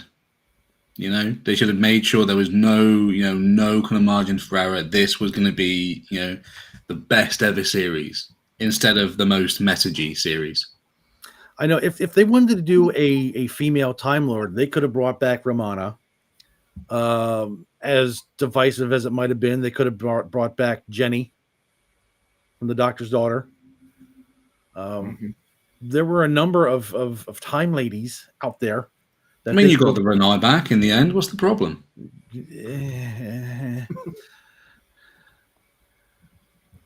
What's Sidakis? It takes a lot for an audience to come to trust each new doctor as the same person. Keeping them male is in one consistency that's reliable enough to make it believable. Yep. Yeah, Sure. Yeah. I don't think Jodie did herself any favors when someone recognized when she said she was a doctor, and they said, "Was the doctor a man?" And she said, "I had an upgrade." Oh, I don't think she did anyone any favors by. Now, I'm sure she didn't come up with that line. I'm sure that was Chibnall. Okay, where was that from? That was the woman who fell to Earth. That was the first episode, and that was written by Chibnall, wasn't it? Or was that the? I remember her in a dark suit. it was the one with Stephen Fry, I believe. I forget which episode that was, but she was talking to Stephen Fry. So this was actually in an episode. Yes. Yeah, because I do remember it. Okay, well then, Steve, that wouldn't have been a case of Jodie Whittaker not doing herself any favors. That would be the fault of the writer. Well, true. Yeah, going back to exactly what we said, wasn't it? Just stupid things like that they knew would trip the series up, but let's do it anyway. Or didn't know that it would trip it up. They just weren't thinking. Fair. Fair. And then but they should have been, shouldn't they? That's what I mean. It should have been all hands on deck, red alert. This needs to be, like I said, the best series ever. A good team. Yeah. The A team, if you will. Nice. I ain't getting no lady, no TARDIS, fool. Here, say that again. I want to make that my ringtone. Oh no, I couldn't do that again in a million years. That was just Gotta rewind for it, folks. I'll put a Flip it. timestamp. I'll put a I will timestamp. not copyright claim it if you do. JWC says it was Spyfall. Ah, right, yeah. Okay. No, yeah. Okay. I just remember her in a dark suit, and I couldn't quite place which one it was. So, Isn't Spyfall the one where I'm going to slaughter his name again? Sacha Dhawan, wasn't that when he premiered as the Master? He was in it. I can't remember if that was his first one, though. Okay. Yeah, that the suit was probably one of the best costumes selected for the Jodie Whittaker Doctor, I think. But yeah, I just checked there. Chibnall did write that one. Chibnall, Sadaki says Okay. Chibnall has written some awful lines for Jodie. But I think a better actor or actress could have turned the lines into gold. Maybe not that one.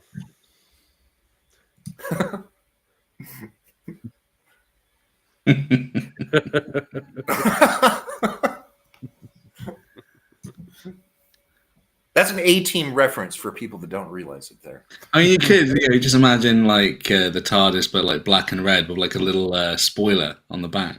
Mm-hmm. And a couple of jet fuel powered engines where you just have to pull a rope down. The A-Team, another good example of an 80s program, which is absolutely not unwatchable. The crossover we never knew we needed. Sorry, I know I'm just interrupting here, but No, go. I've been getting some serious consideration to rewatching all of Miami Vice. I've just been in the mood recently to do that. Oh, nice. Yeah, nice. The music for Miami Vice came immediately to mind. Jan Hammer. I don't know if you guys have seen it already. I've kind of got it saved somewhere. I was going to see if it would get kind of copyright claim for play on a stream. But there's a guy doing AI generated. I know, everyone can calm down. But it's like Star Trek, but like based in Miami. They do like kind of songs. So good, so good, so brilliant. Honestly. Well, you can show it on a stream, but to clarify, you're correct. It could be a copyright claim. Yeah. I don't think it would have resulted. Well, what I was thinking of is maybe kind of playing it at the start or the end, and then if it got claimed, it wouldn't matter. I could just clip it out. Right. I think you did say claim, not strike. My error. All right, so let's go on. That we had some good discussion on that one. I think that might be the most controversial thing we've had so far. Oh, 11. We go to 11.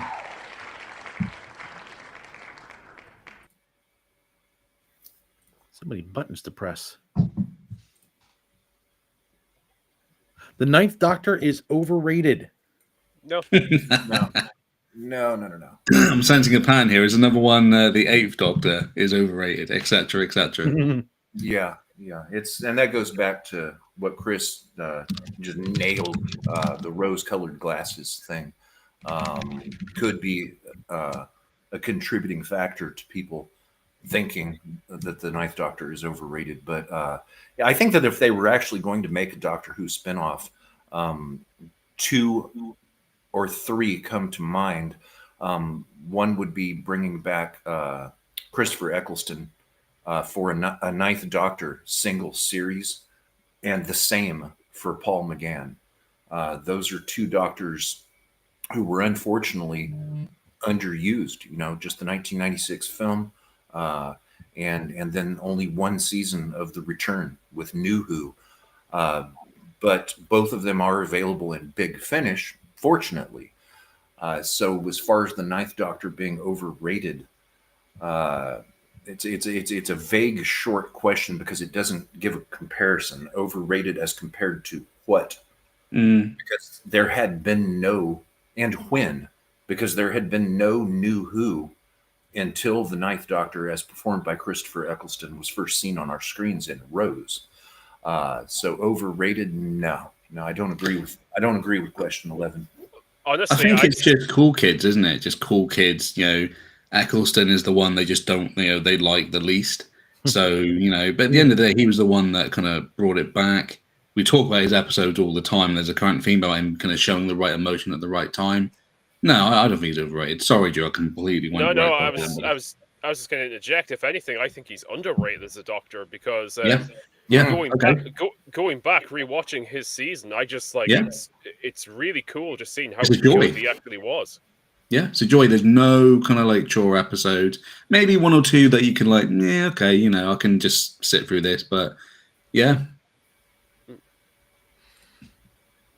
Sadaki comes in and says it depends on the writer with the 9th. He was great in Unquiet Dead, Dalek and Father's Day, and Aliens of London. You can half tell he literally doesn't want to be there.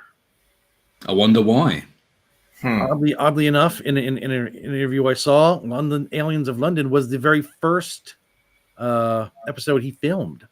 Oh.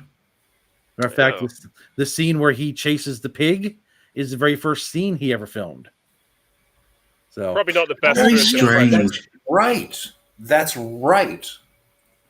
I don't understand how you can get into.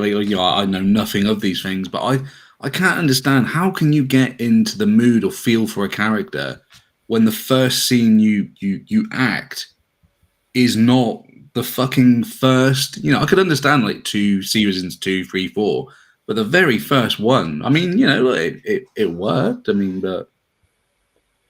They did that in the classic series as well because Peter Davison's first story, I believe, was I forgot what it was, but it's on a spaceship. But you can really tell, like just watching the performances, that for some reason, like 2, 3 episodes into his run, he's suddenly really weirdly uncomfortable with the role because it was filmed out of order. It's I do find it strange how they do that. There must be a reason. This is going deep. Steve, you didn't tell me this was going to be educational. Thank you. we try to, not only fun, but we educate. Yeah.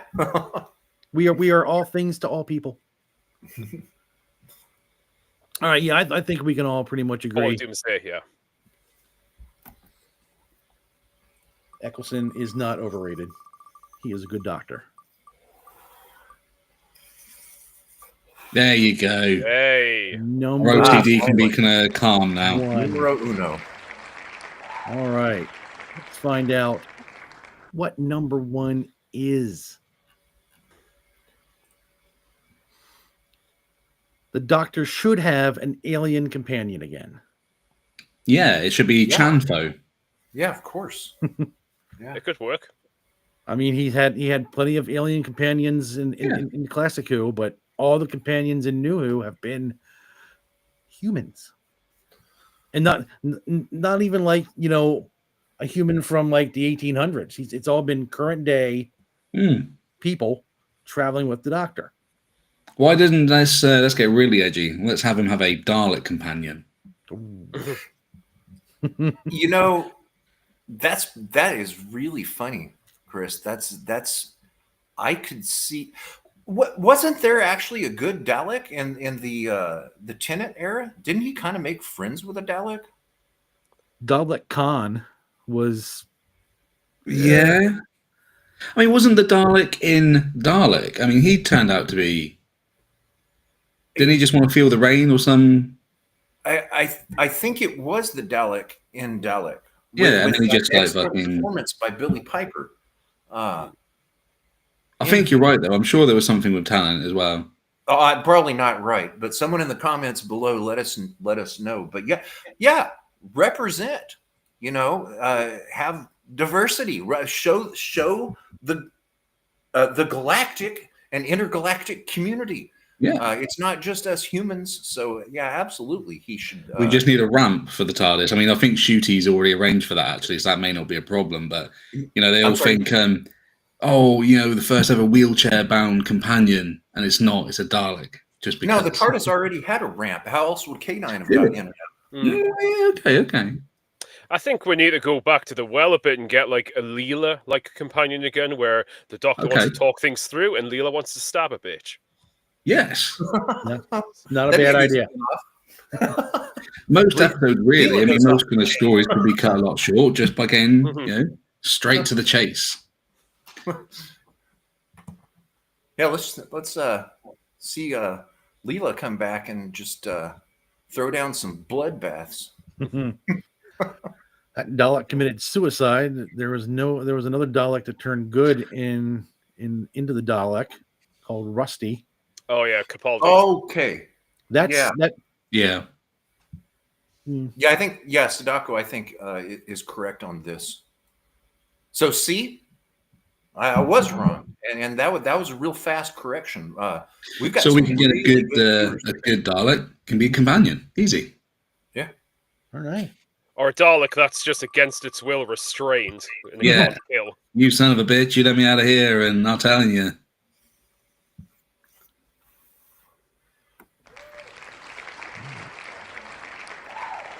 Number 18. We're going to try to speed through the rest of these real quick to try to get through them. The Time War was a mistake. It was just lazy writing by RTD. I kind of agreed with that for the longest time. I thought it was kind of awful. I understood why they did it. It was to get a clean slate without all this baggage. Yeah. Mm-hmm. But just from a fan of the classic series, I absolutely hated it until Day of the Doctor, where I think that story actually redeemed the whole thing. Because I never liked the idea of the Doctor allowing his race or causing his entire race to die because of that. But when it's revealed, like the little twist in Day of the Doctor, where the Doctor actually saved them all just at the cost of his own memories of it and thinking he'd killed them, I was like, this actually works now. Yeah. I don't see it being beneficial. I'm going to keep this short because I know we're running out of time here. I don't see it being beneficial for the showrunner to also be writing the show. You know, is England or is Britain that short of writers? Yeah. Sadako disagrees. I think he gave the show some emotional stakes. Fair enough. I know why they did it. I just don't like it as a fan. That's all. Yeah, I'm with Drew. I know why they did it. I just don't like the fact that you weren't going to see any other Time Lords. You weren't going to see Gallifrey. It was like a whole section of Doctor Who was just cut off and thrown away. GWC, I disagree. It provided a backdrop. He should have left it there, left the Time Lords alone. Yeah, perhaps, yeah. Yeah. That's the thing. When they did bring them back, then they ruined them.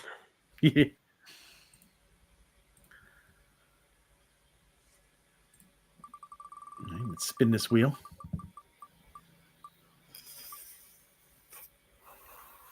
Lucky for some. Is this the Jody one? 13. Yeah.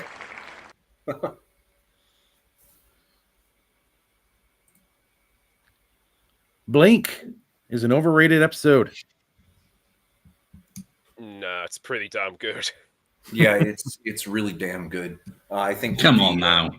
I think that when you consider the fact that they could have just closed one eye at a time, that's a little bit of a thing there. Once my wife explained that to me, thank you to her. But overrated, no, I don't agree with that. Blink was absolutely. It's so good. It's Greg, as you kind of mentioned, kind of at the start. The music plays a large part of it for me. The music is there, the lines are there. We've got we should have seen more from kind of Sally Sparrow. We just should have. They just missed such an opportunity there. But yeah, no, go on now. Yeah, as you British say, spot on. Indeed. Sadako disagrees. Yep, he likes it. I like it. I think it's a great show. I think it was a great episode.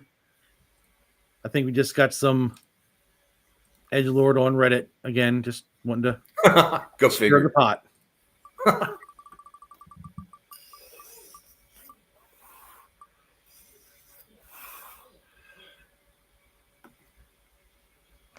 $17.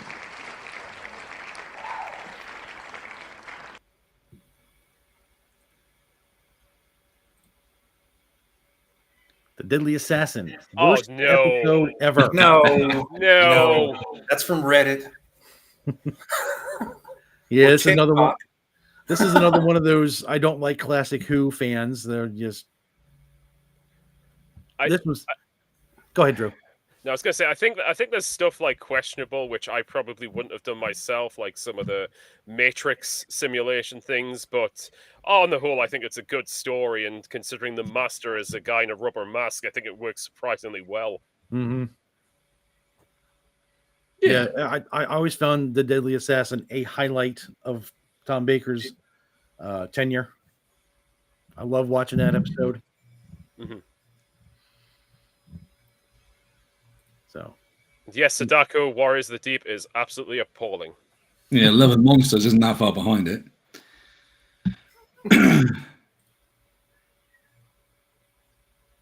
yeah. JWC says more trolling.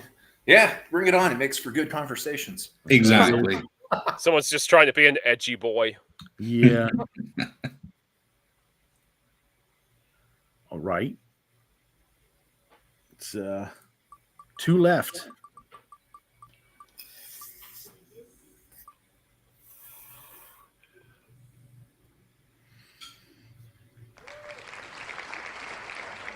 Well, What should be about Peter Capaldi? this actually is the other side of the coin. Wait a minute. Yeah, 12. This is the other side of the coin. Love and Monsters. Best episode ever. No. Who was the doctor in this one again? No. Tennant. Yeah, It was 10 and 11 Monsters. Yeah, I don't remember that one. I remember the title. That's because Tennant wasn't in it. It was the first Dr. Light episode. And the Really? main villain.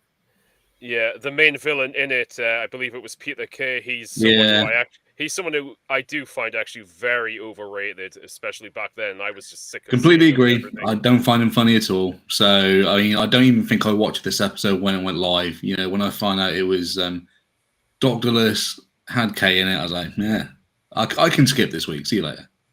Yeah, I think I've watched it once, and on all my rewatches, it's one I will always skip. I know I've seen it, but I'm surprised I don't remember it. And maybe there's a reason for that. That just might be it might be your brain protecting you. Yes. My head canon. A trauma response. Yes.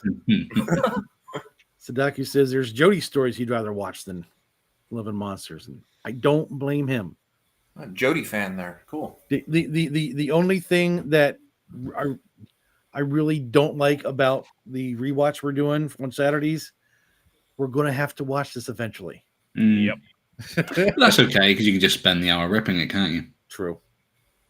All right, so that just leaves one more, number 3. Real Doctor Who ended with the 7th Doctor. There are some hardcore classic Who fans that anything after McCoy doesn't exist. They do not want to watch anything. That's okay. They don't have to. I have my toe dipped in this very slightly because for me, I grew up on classic Doctor Who. So when people say Doctor Who, that is what I think. That is what I feel. That is what I remember. I like New Who, at least a good chunk of it, but in a way, I kind of am probably a bit on this side of things. Like, at least personally, this is Doctor Who to me. It's like the rest of it's just like it's like DLC. It's good DLC for me, but the core of Doctor Who is the classic era. Okay. Now, Steve, are you trying to cap this at 2 hours, or is it okay to run over? If we run over a couple minutes, we're fine. Okay, that's cool, because on StreamYard, if you go over 2 hours, it won't allow you to make AI-generated shorts. So I can understand where this person is coming from. Real Doctor Who ended with the 7th Doctor. But that was something I gleaned from the fanzines back then. There were various reasons that the fans were not happy with the way that the show was going. But as far as Real Doctor Who ending with the 7th Doctor, no, because Real Doctor Who will never end, because anything that is Doctor Who on television is Real Doctor Who. And I sympathize with the people that are not happy with the way the show has gone at any point in time. But you can just shelve, if you don't like that, just shelve it as an era. Make sure you got the physical media, put it on your shelf. And when Doctor Who returns, which I think will be 2028 to television, it will be real Doctor Who, like it or not. So real Doctor Who has never ended, and heaven forbid that it ever does. It apparently takes breaks, but no, I'm gonna have to say no on that. Sadaku says there are often days I agree with that. However, he says I do see the TV movie as more of a definitive conclusion to classic Who than Survival. Well, in order. I could see that because McCoy got a regeneration scene instead of just walking off into the sunset. He got shot by gangsters.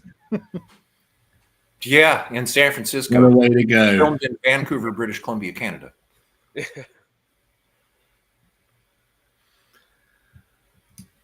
So that was it. That was our list of 20 hot take topics. What do you guys think? Do you think they were as controversial as you thought, Mike? Or were you expecting something a lot more spicy? I think there's a few there, wasn't there? You're always going to get kind of the troll stuff, and I think, like Gregor said, the troll stuff is good because it kind of forces conversations you wouldn't normally have. But the Capaldi one, someone definitely was kind of being serious about that, and I think it's like kind of, I don't know if it's kind of Drew that said it. People wanted pretty doctors, and I think that was probably a good thing that we moved away from that, at least for a little while. Mm-hmm. I think although we were kind of in agreement probably on most things, I think we did get at least some good conversation out the topics, exploring them a bit. Yeah, I'm happy with the questions as presented. They're not anywhere near as controversial as some things that came to mind. And I think that this has been a really good conversation, and it actually has been educational. And I think that Doctor Who fans will enjoy watching this. Very well done. I enjoyed it. This last couple hours has just flown by. Time flies when you're having fun. A lot of Thank fun. you for that. Yeah, I'm sure if we wanted to do it like old school Gerardo Rivera show, we could have really amped it up, and I could have just poked the bear and just said, yeah, but what about this, and just got everyone all just frothing at the mouth. Is this before you cut to finding lost episode in the secret vault and then open it up? Yeah, this is right after the chair in the face thing. Yeah. That reminds me of a line in a book written by Nev Fountain, which is called Lies and Dolls, that there's one thing that I can't quote it, but there's one thing you don't want to do: start an argument with a Doctor Who fan about the missing episodes. That was absolutely hilarious and accurate at the same time.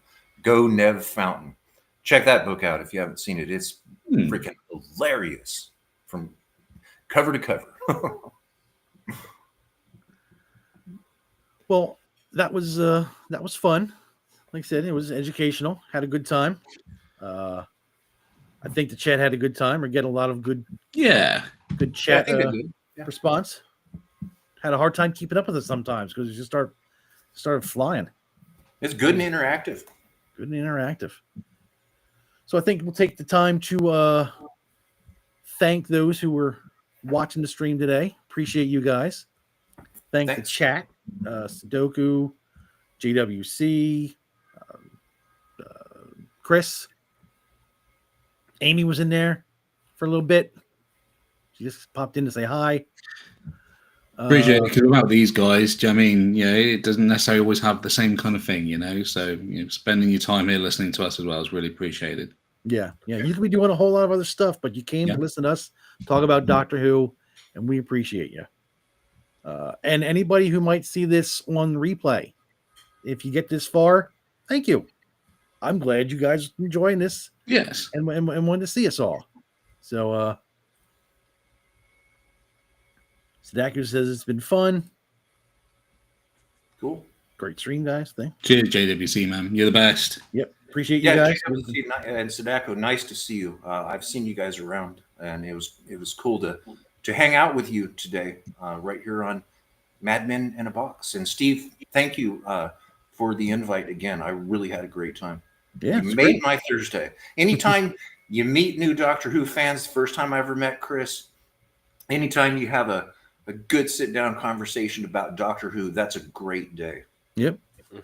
Completely agree. All right, well, let's go around the horn again and let everyone know where you can be found and what you're doing for the rest of the week. Chris, what you got? I wasn't prepared for the question. NeonTardis.com. That's got links to everything. Or you can follow me on X at neon_TARDIS. That's where most of my stuff is anyway, where I just spew a load of crap. We did a stream Tuesday, very similar to this. Make sure you check that out about Star Trek. And it went so well. I've got another one planned for next Tuesday about Star Wars. And obviously everyone is invited to come and be merry as always. Other than that, Steve will be with you Saturday for part 2 of the Aliens of London kind of 2-parter. And that's going to be good. I'll watch both those and catch up. And then Sunday, it'll just be the kind of the NTL where I just depress everybody with all the stories of the week that's been going on. And that's very good fun for me. So, and at the end of the day, that's all that matters. Cool. Grego, where can we find you? Oh, God. I guess if somebody wanted to text me, you can get on X or Instagram. I thought you were going to give your mobile number then. I'm sorry, what? I thought you were going to give your mobile number then. If you want to text me, it's no. Okay, here's my mobile phone number and my address. Whatever it's called, DMs. If you want to get my attention, just send me a message on X or Instagram, and I'll see it within a day or two at least. And let's see here. I have a YouTube channel at Timescales. It's right in the middle of a 10-part series of Return of the Jedi filming locations where I filmed these locations in 4 and 8K. And at present, it is the highest quality film footage on YouTube of these locations. So check that out. I also do food tastings, a little bit of travel on Timescales. It's at Timescales. Also have a website, thetimescales.com. That's where it's the world's largest rating and review catalog for Doctor Who fans. It's heavy on Big Finish. It basically has everything. It took me 3 years to find every known existing piece of Doctor Who in any media format and enter that all into the catalog. And that is good fun. It can help you find something that you may love in Doctor Who. I think it's helpful with Big Finish stories. I am also live almost every Sunday on Spill the Geek Tea. That is my favorite weekly geek out session. I love that. It's a variety show, but for the most part, the other co-hosts are Doctor Who fans as well. A few of them from the Legend of the Traveling TARDIS, and that is great fun, which I look forward to every Sunday. And so that's what I like online, media-wise and communications-wise. And I'm also pleased to have been invited back on here, Steve.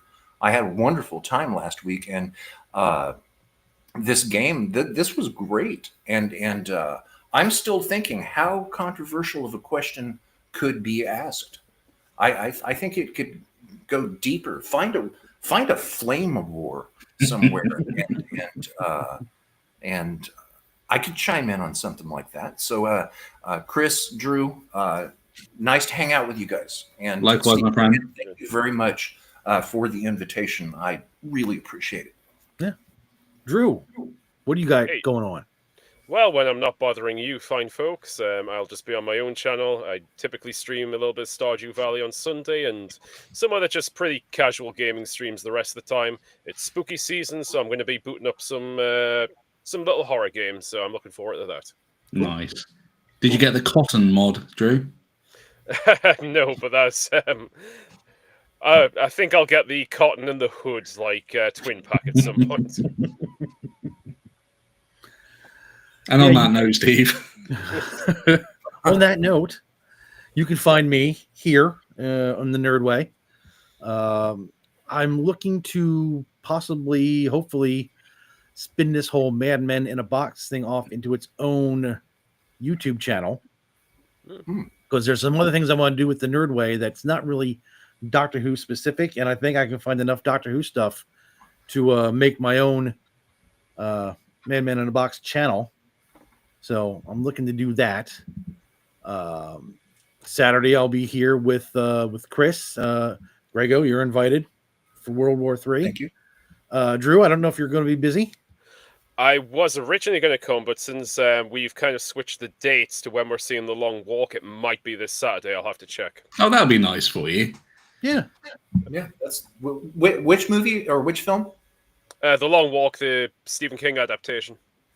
Oh, nice. So yeah, so most of us will be here Saturday. Drew has the week off, so it's good.